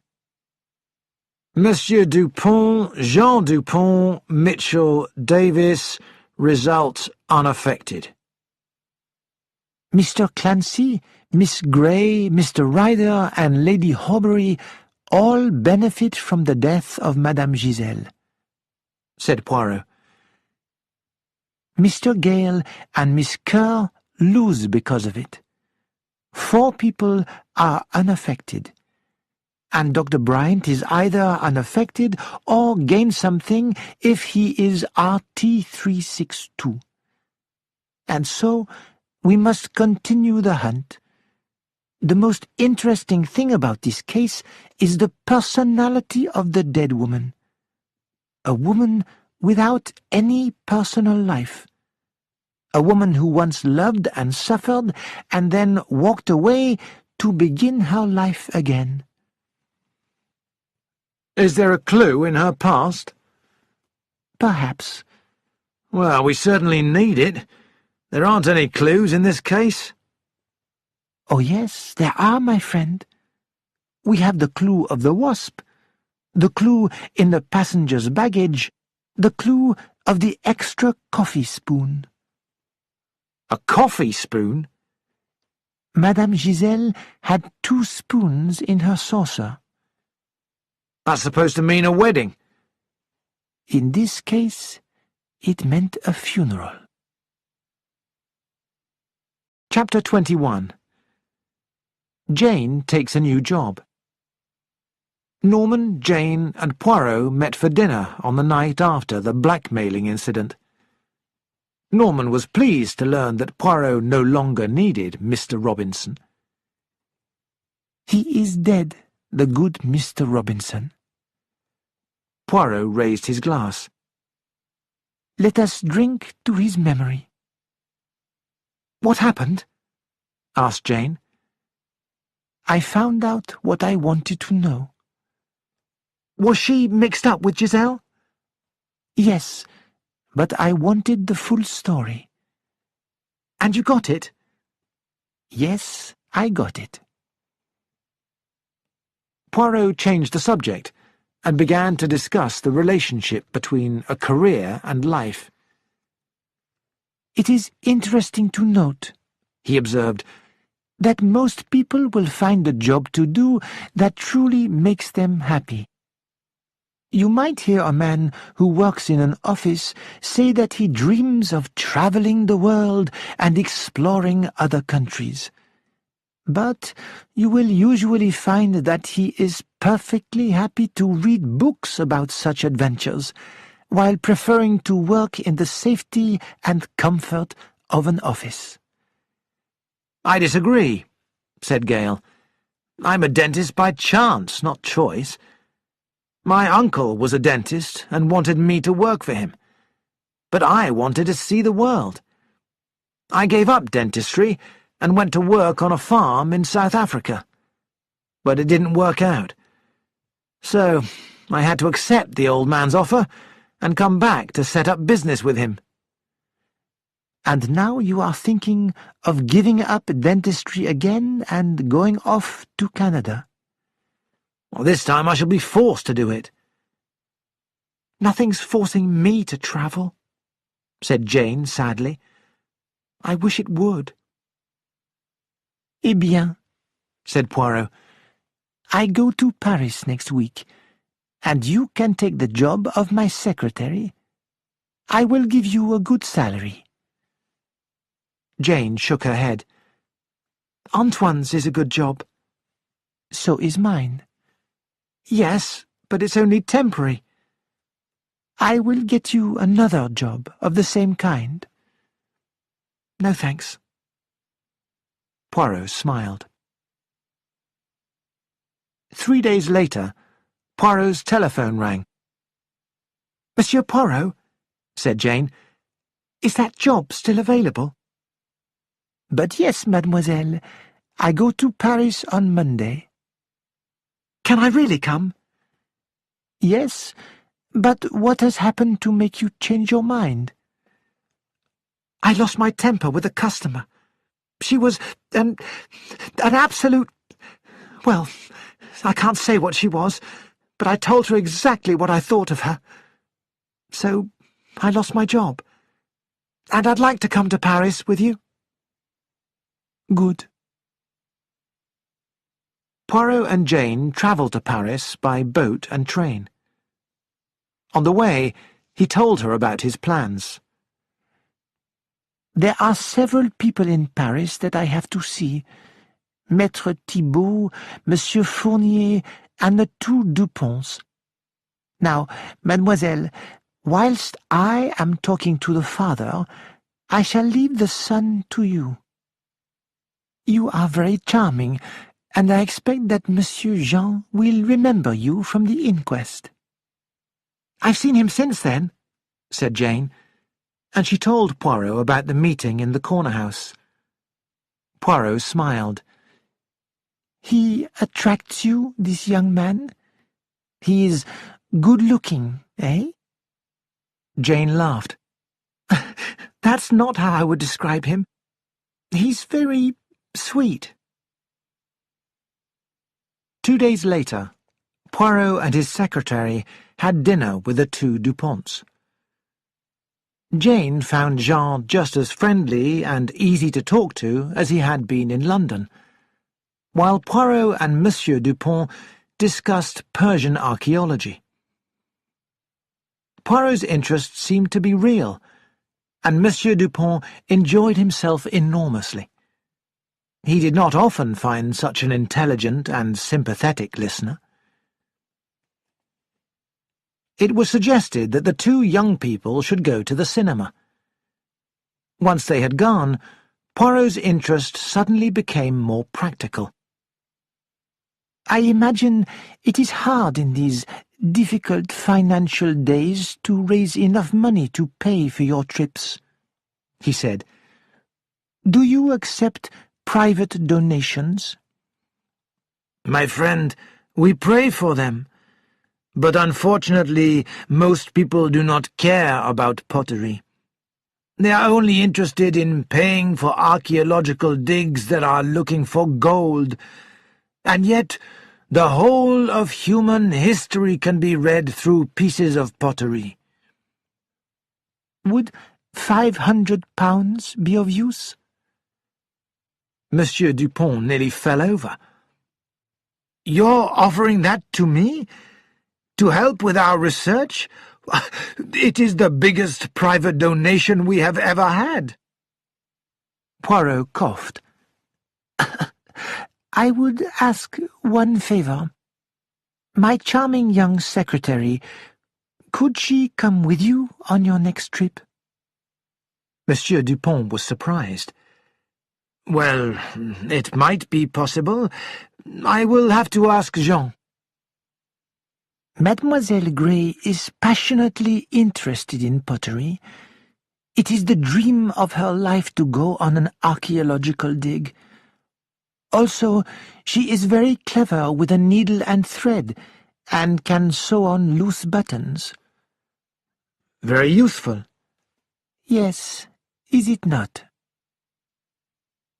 At the hotel, Poirot found Jane saying good night to Jean Dupont in the hall. As they went up in the lift, he said, "I have found you a job of great interest. You are to travel with the Duponts to Persia in the spring." Jane stared at him. "Are you mad? I'm not going to Persia. I shall be in Muswell Hill, or Canada with Norman." Poirot smiled gently.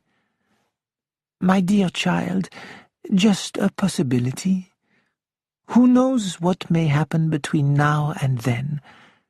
For me, it is the same. I have offered a donation, but I have not yet signed the check. I must buy you a book on prehistoric pottery of the Near East in the morning. I have said that you are passionately interested in the subject.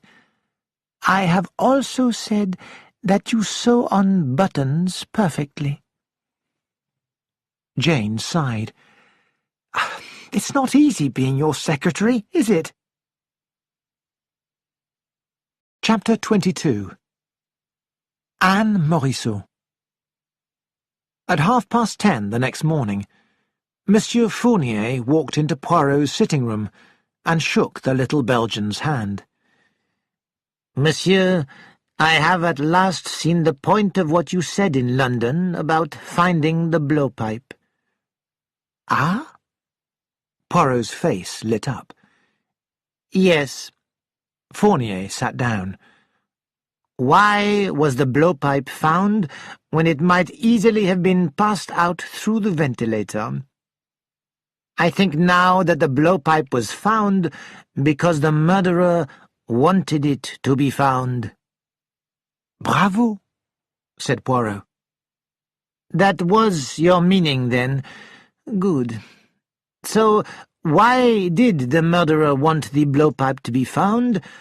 The answer, because the blowpipe was not used." "Exactly." "The poison dart was used, but something else was used to send it through the air. Something that a person normally put to their lips and which would cause no comment. I remembered your list of everything that was found in the passenger's luggage, and two things attracted my attention. Lady Horbury had 2 cigarette holders, and the Duponts had a number of pottery pipes.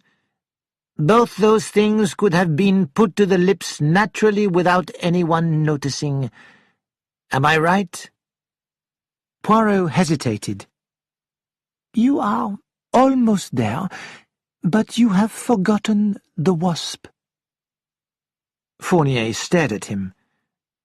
"The wasp?" "Yes, Poirot stopped speaking as the telephone rang, and picked up the receiver. "Allô? Ah, good morning, Monsieur Thibault. Yes, indeed, very well. Monsieur Fournier? Yes, he is here." He turned to Fournier. "He tried to find you at the Sûreté. They told him that you are here. He sounds excited." Fournier took the telephone. "Allô, Fournier speaking." "What? Really?" "Yes, I'm sure he will.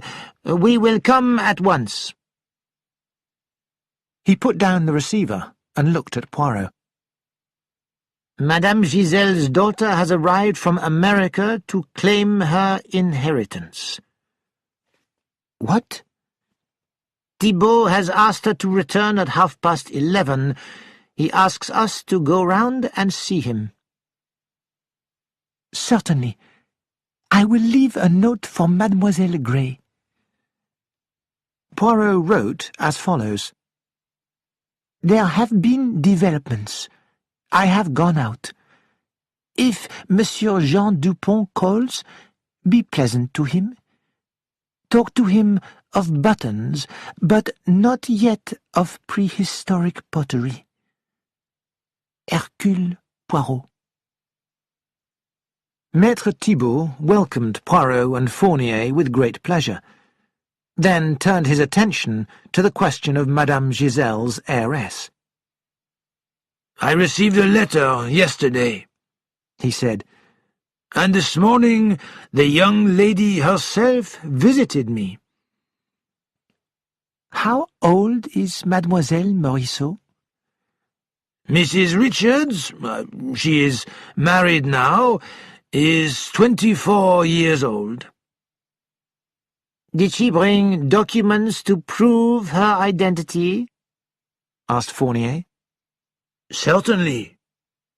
Thibault opened a file and took out a copy of a marriage certificate between Georges Le Mans and Marie Morisot, both of Quebec, Canada, dated 1910, and the birth certificate of Anne Morisot Le Mans, as well as other documents and papers. It seems that Marie Morisot was a nursery nurse when she met Le Mans. He left her soon after the wedding, and she went back to using her maiden name. The baby was brought up at the convent of Saint-Marie in Quebec.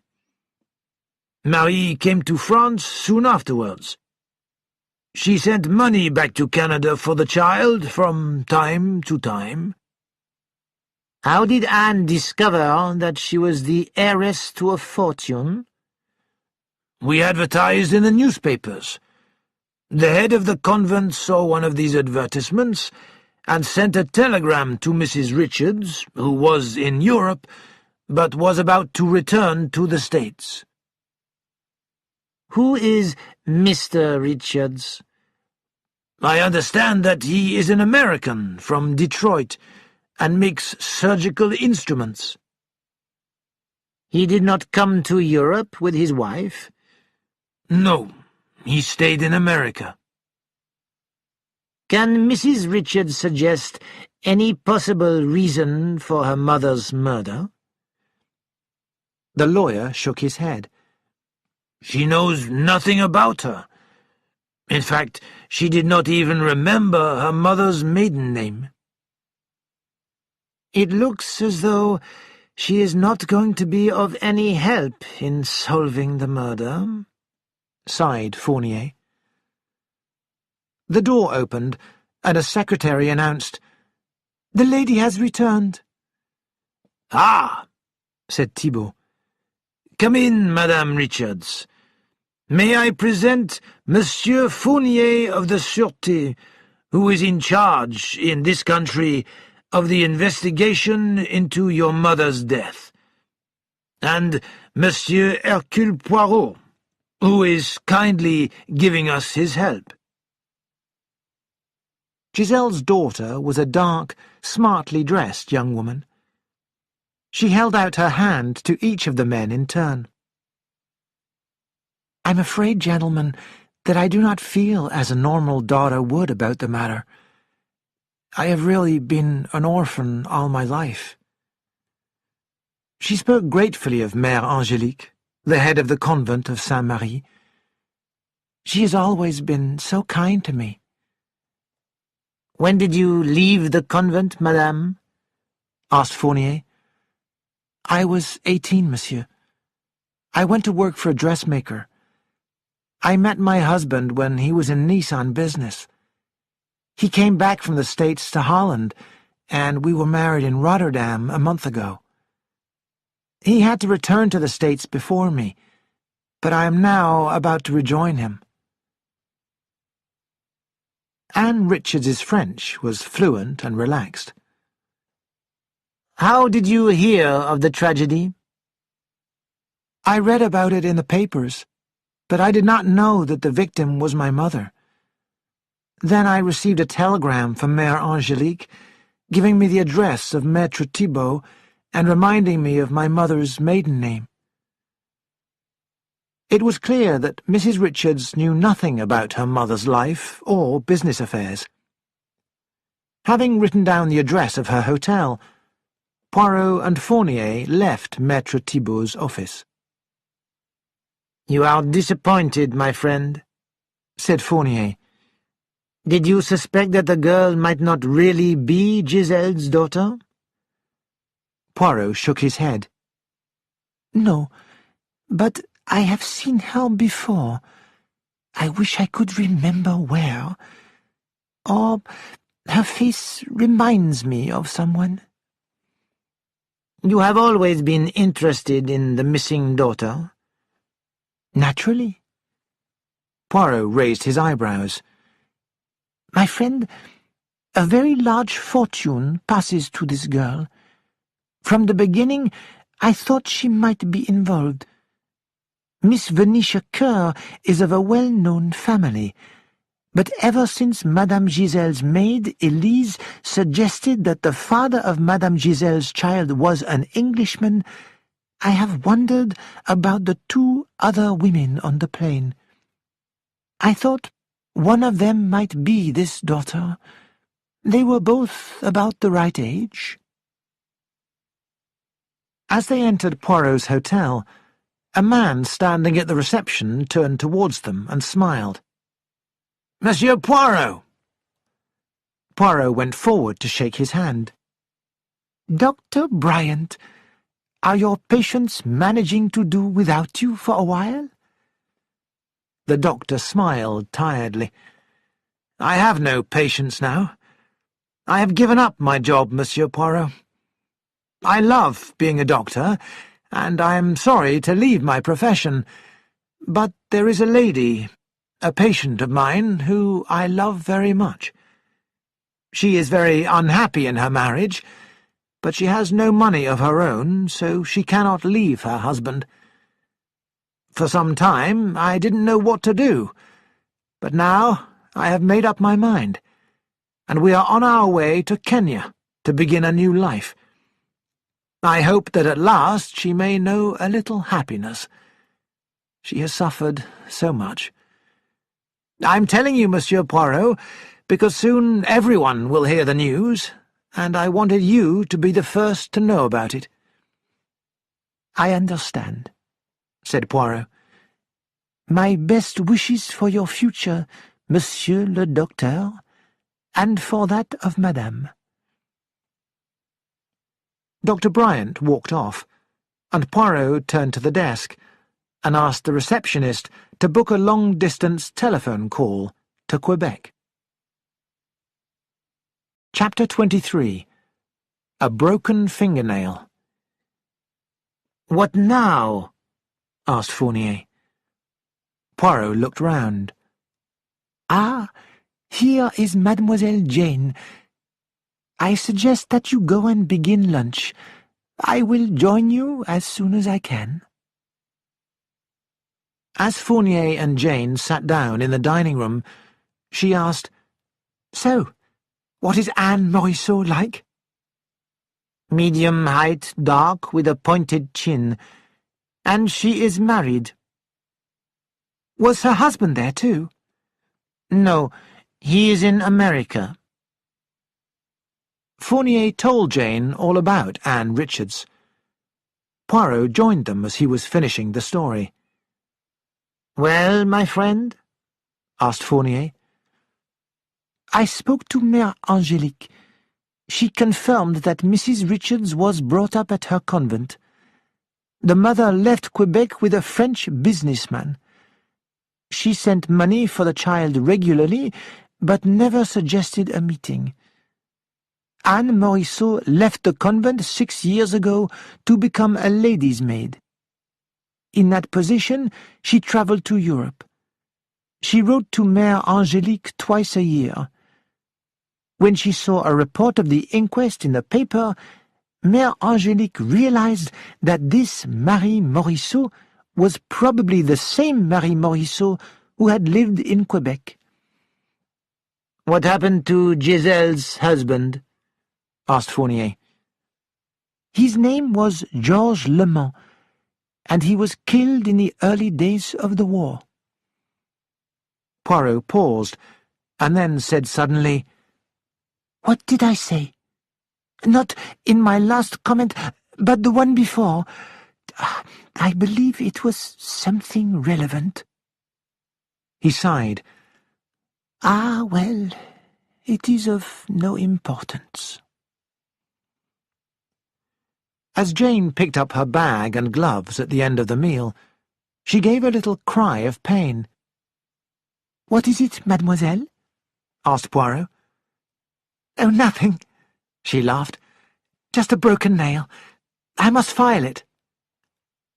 "Ah, yes. I remember now where I have seen Anne Morisot before," said Poirot quietly. "In the aeroplane on the day of the murder. Lady Horbury sent her to fetch a nail file. Anne Morisot was Lady Horbury's maid."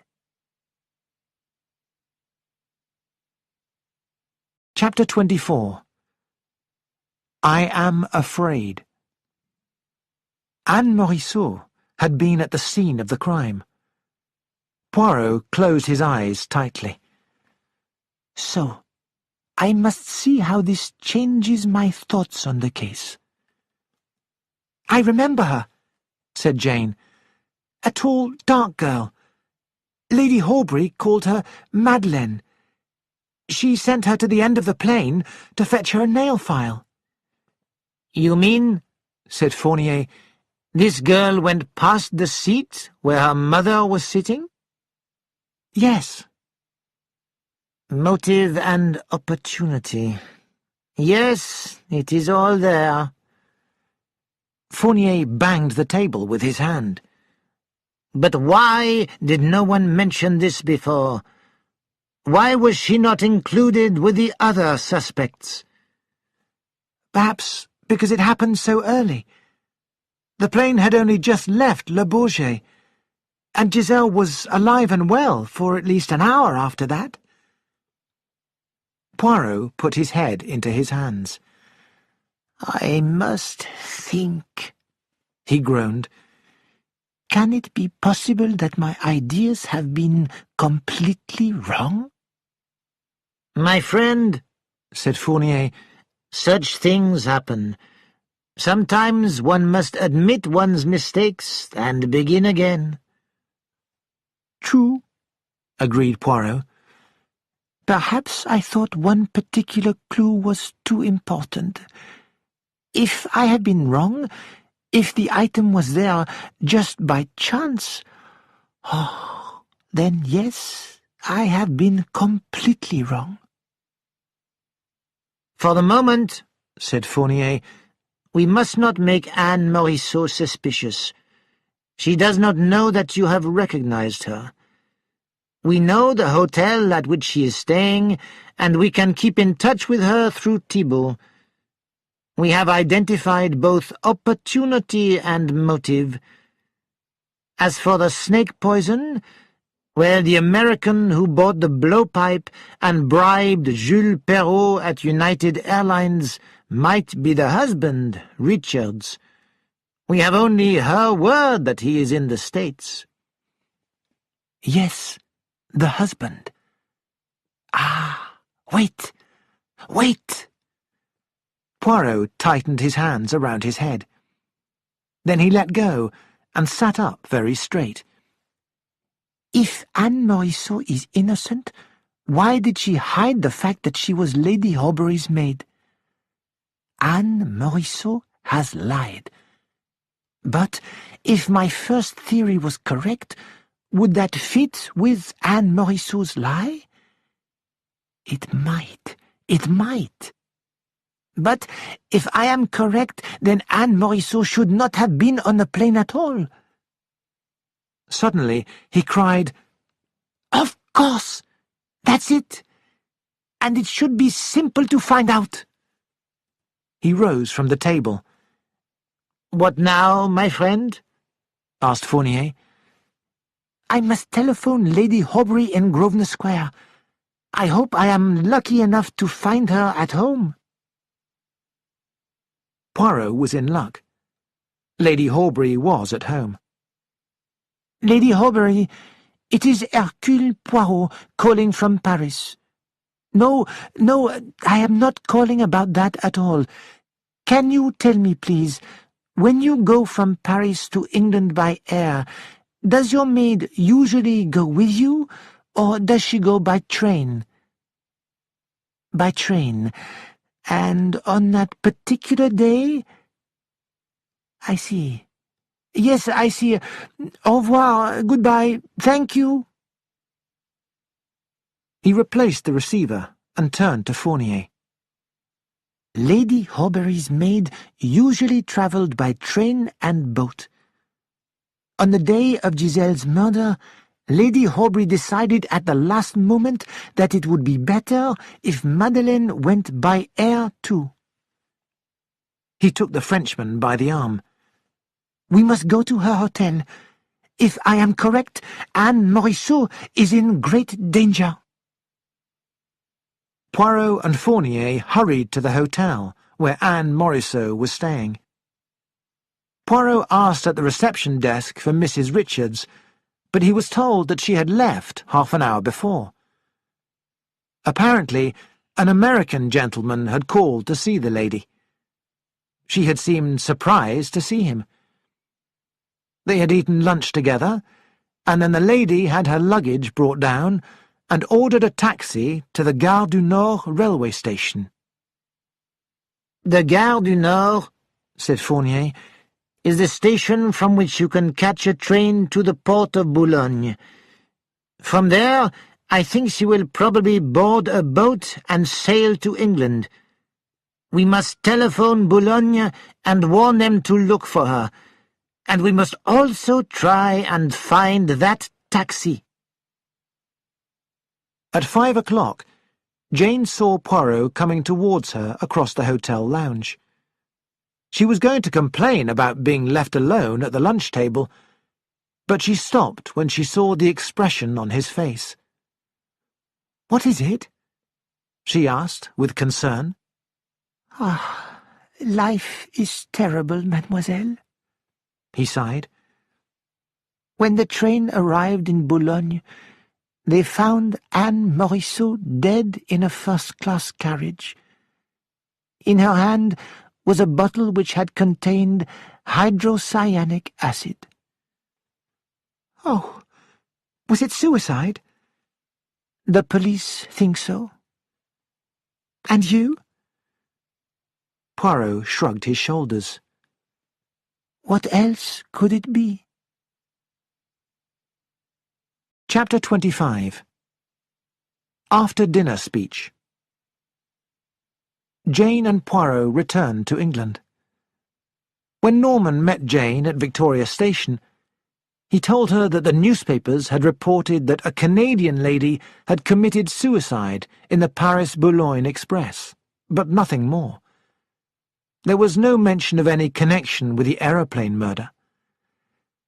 The police may suspect her of killing her mother, but they probably won't continue with the case now, he said. And until the general public believes that she is guilty, we must remain suspects ourselves. Norman repeated his concern to Poirot when he met him in a London street a few days later. Poirot smiled. You think I am an old man who achieves nothing? Come and have dinner with me tonight. Inspector Japp and Mr. Clancy are also coming. I have some things to say that may be interesting. At the end of a pleasant meal, Poirot sat back and prepared to speak.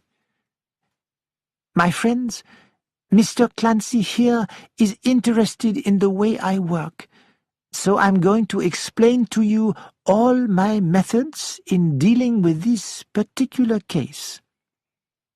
He paused to look at some notes. I will start with the flight of the Prometheus from Paris to London. When, just before we reached Croydon Airport, Dr. Bryant went with the steward to examine the body of the woman, I went with him. Because I, too, have a professional opinion where deaths are concerned. Dr. Bryant confirmed that the woman was dead, but he could not confirm the cause of death. Jean Dupont suggested the death was due to allergic shock following a wasp sting, and showed us a wasp that he himself had killed. This was a believable theory. There was a mark on the woman's neck that looked like a sting. But at that moment I looked down and saw what might have been the body of another wasp. In fact, it was a long thorn, tied with yellow and black thread. Mr. Clancy explained that it was a dart shot from a native blowpipe. A blowpipe was later found on the plain. By the time we reached Croydon, several ideas were working in my mind. The true nerve of one who could commit a crime in such a way. The fact that nobody saw it happen. The wasp. The blowpipe. Why did the murderer not get rid of it through the ventilating hole in the window? The dart might be difficult to identify, but a blowpipe which still had a piece of the price label on it was a very different thing. Obviously, the murderer wanted it to be found. If a poisoned dart and a blowpipe were found, everyone would think that the murder had been committed by a dart shot from a blowpipe. But perhaps the murder had not been committed that way. The cause of death was certainly the poisoned dart, but what is the most successful way to place a poisoned dart in the jugular vein? The answer is by hand. The blowpipe suggested distance, but if I was right, then Madame Giselle's killer had walked up to her table and bent over her. Either of the stewards could have leaned over Madame Giselle, and nobody would notice. Mr. Clancy had also passed Madame Giselle's seat, and it was he who first mentioned the blowpipe and dart theory. Mr. Clancy jumped to his feet. "I protest!" "I have not finished, my friend. Neither Mitchell, Davis, nor Mr. Clancy seemed likely murderers. So, next, I considered the wasp. It was strange that nobody saw it until coffee was served. I worked out a possible method for the crime. The murderer wanted people to think that Madame Giselle was stung by a wasp and had died of heart failure. The success of that idea depended on whether or not the murderer could get the dart back afterwards. It could be done as long as the death was not suspicious. This is why he replaced the original red silk with black and yellow thread in order to make the dart look like a wasp.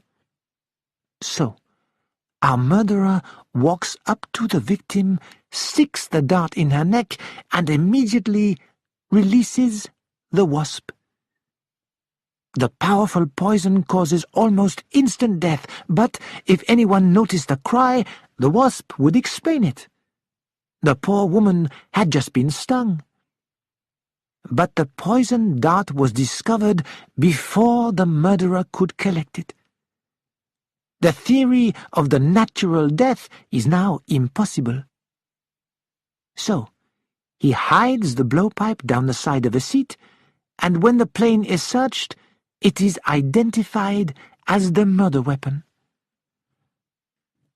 If the murderer had brought the wasp onto the plane in order to release it at the right moment to cause a distraction, he must have had something in which to keep it.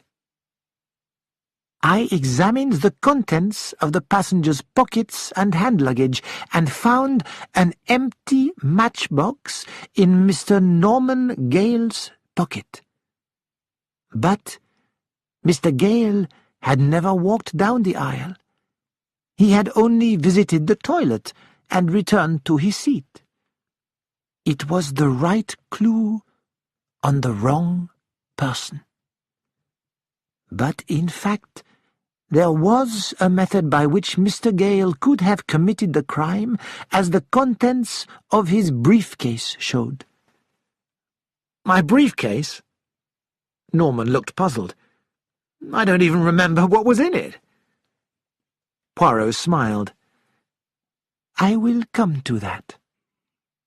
So, I had 4 people who could possibly have committed the crime. The 2 stewards, Clancy and Gale. If I could match a motive to a possibility, I would have my murderer. Who would benefit from Madame Giselle's death? Her daughter, who would inherit a fortune, and certain people who were in Madame Giselle's power.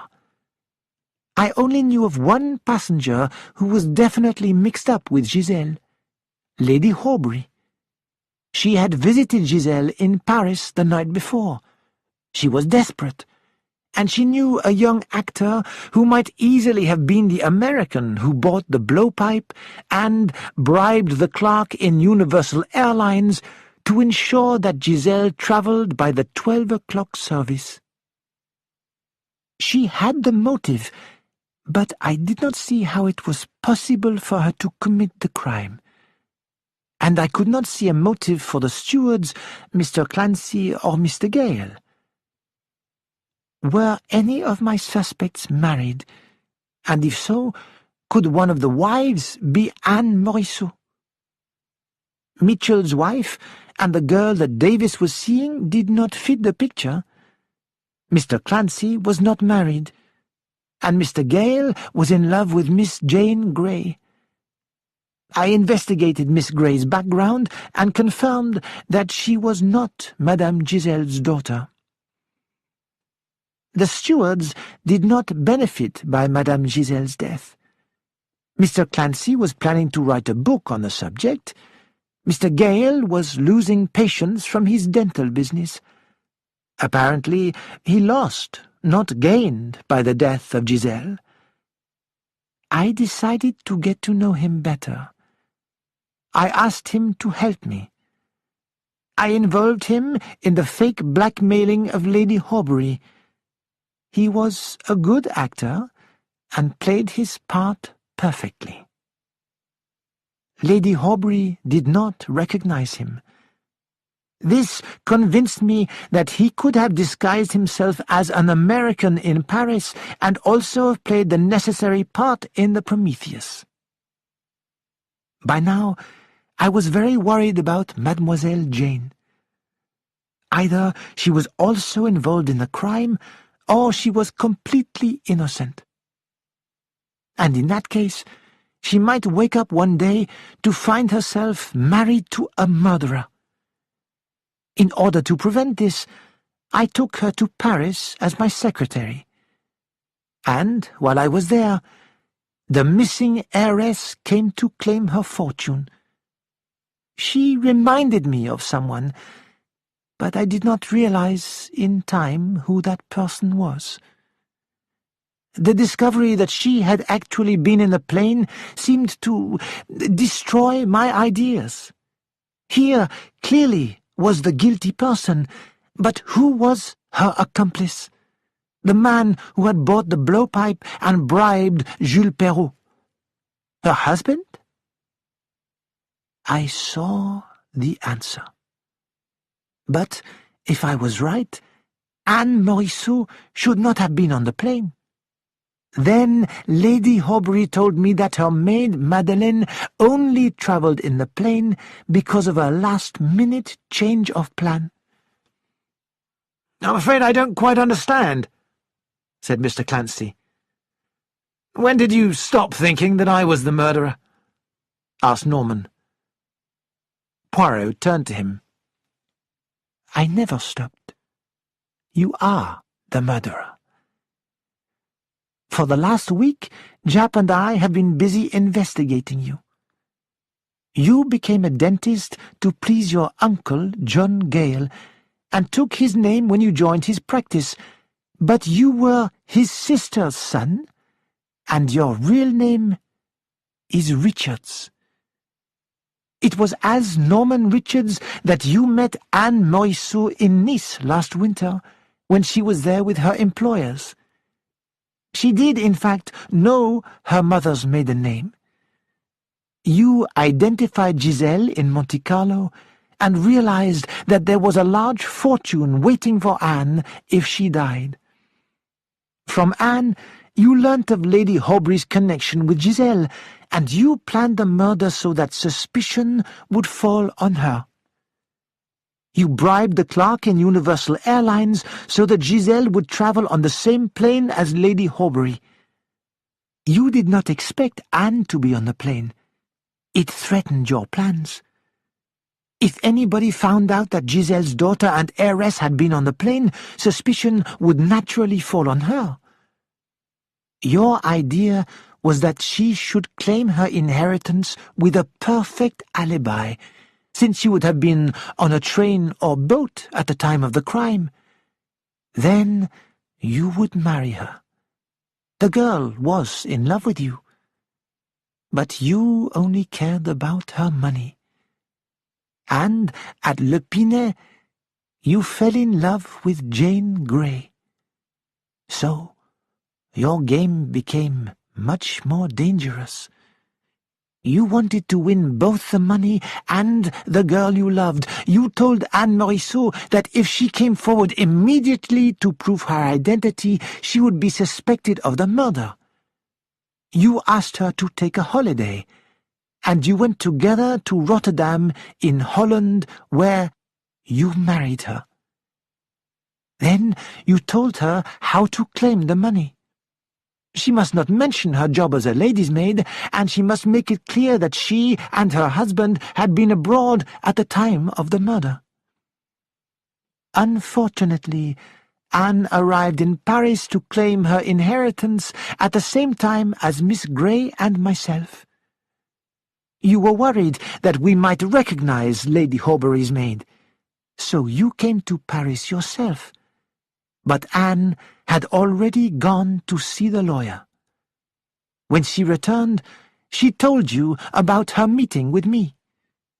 Things were becoming dangerous. You had not planned that your new wife would live long after inheriting her wealth. I believe you would have gone to Canada, using the excuse of your failed business, where you would have changed your name back to Richards. Your wife would have joined you there, but it would not have been long before Mrs. Richards sadly died, leaving a fortune to her grieving husband. You would then have returned to England as Norman Gale and said that you had made your fortune by a lucky investment in Canada. But now this plan was in trouble, and there was no time to be lost. Norman Gale gave an angry laugh. I've never heard such nonsense. Perhaps not, but I have evidence. Evidence as to how I killed Giselle? Everyone knows I never went near her. I will tell you exactly how you committed the crime. You were on holiday. So why did you take a dentist's coat with you? The answer is because it looked like a steward's coat. When coffee was served and the stewards had left, you went to the toilet, put on your white coat, came out, took a coffee spoon from the pantry, and hurried down the aisle using the spoon as the excuse. You pushed the dart into Giselle's neck, released the wasp from the matchbox, returned to the toilet, changed your coat, and walked back to your seat. It only took a couple of minutes. Nobody notices a steward. The only person who might have recognized you was Mademoiselle Jane. But you knew that when a woman is traveling with an attractive man, she will take any chance to look into a hand mirror and repair her makeup. Anything else? Yes, you once worked on a farm in South Africa. A snake farm. Fear showed in Gale's eyes. He tried to speak, but the words would not come. They recognized a photograph of you there. The same photograph was identified in Rotterdam as the Richards who married Anne Morisseau. Norman Gale seemed to change before their eyes. The handsome, confident man had become a rat-like creature, looking round desperately for a way to escape. The head of the convent of Saint-Marie made you change your plans when she contacted Anne Morisseau. You could not ignore that telegram, but you persuaded your wife that unless she hid certain facts, either she or you might be suspected of murder, because you had both been on the plane when Giselle was killed. As I had been present at Anne's interview in Paris, you were afraid I might discover the truth. Perhaps Anne herself was beginning to suspect you. So, you hurried her out of the hotel and onto the train for Boulogne, where you injected her with hydrocyanic acid and left the empty bottle in her hand. You left your fingerprints on the bottle. Damn lies! I wore gloves, monsieur? An admission, I think. You damned, interfering little— Gale ran towards Poirot, his face red with anger. But Japp caught him by the shoulders and held on tightly. "James Richards, alias Norman Gale," he said, "I hold a warrant for your arrest on the charge of murder. I must warn you that anything you say will be taken down and used in evidence." The police took Norman Gale away.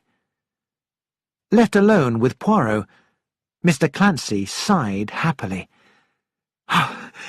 "Monsieur Poirot, that was wonderful." Poirot smiled. Inspector Japp deserves as much credit as I do. He has done great work identifying Gale as Richards. Poor little Jane Grey. She has courage. She will survive. Poirot picked up a pile of magazines that Norman Gale had knocked over, and noticed a photograph of Venetia Kerr at a race meeting, talking to Lord Horbury and a friend. He showed it to Mr. Clancy. You see that? In a year's time there will be an announcement. A marriage will shortly take place between Lord Horbury and the Honourable Venetia Kerr. And do you know who will have arranged that marriage? Hercule Poirot. And there is another marriage that I have arranged too, between Jean Dupont and Miss Jane Grey. You will see. A month later, Jane came to see Poirot.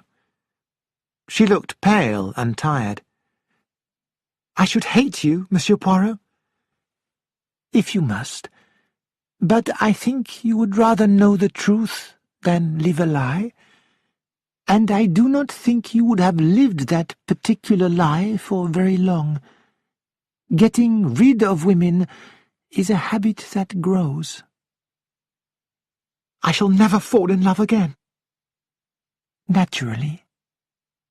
Jane nodded. But I need to work.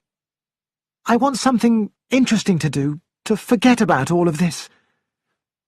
Then I advise you to go to Persia with the Dupont. But I thought that was only a trick of yours. Not at all. I have become so interested in prehistoric pottery that I sent them the donation I had promised, and they are expecting you to join them on their expedition. Can you draw? Yes, I'm rather good, actually. Excellent. Then you will enjoy yourself. It would be wonderful to get away. Jane's cheeks grew pink, and she looked at him suspiciously. Monsieur Poirot, you're not being kind. Kind? Mademoiselle, where money is concerned, I am strictly a man of business. Poirot seemed so offended that Jane apologized for her thought at once. Well then, she said, I'd better visit some museums and look at some prehistoric pottery. Eh bien, that is a very good idea, smiled Hercule Poirot.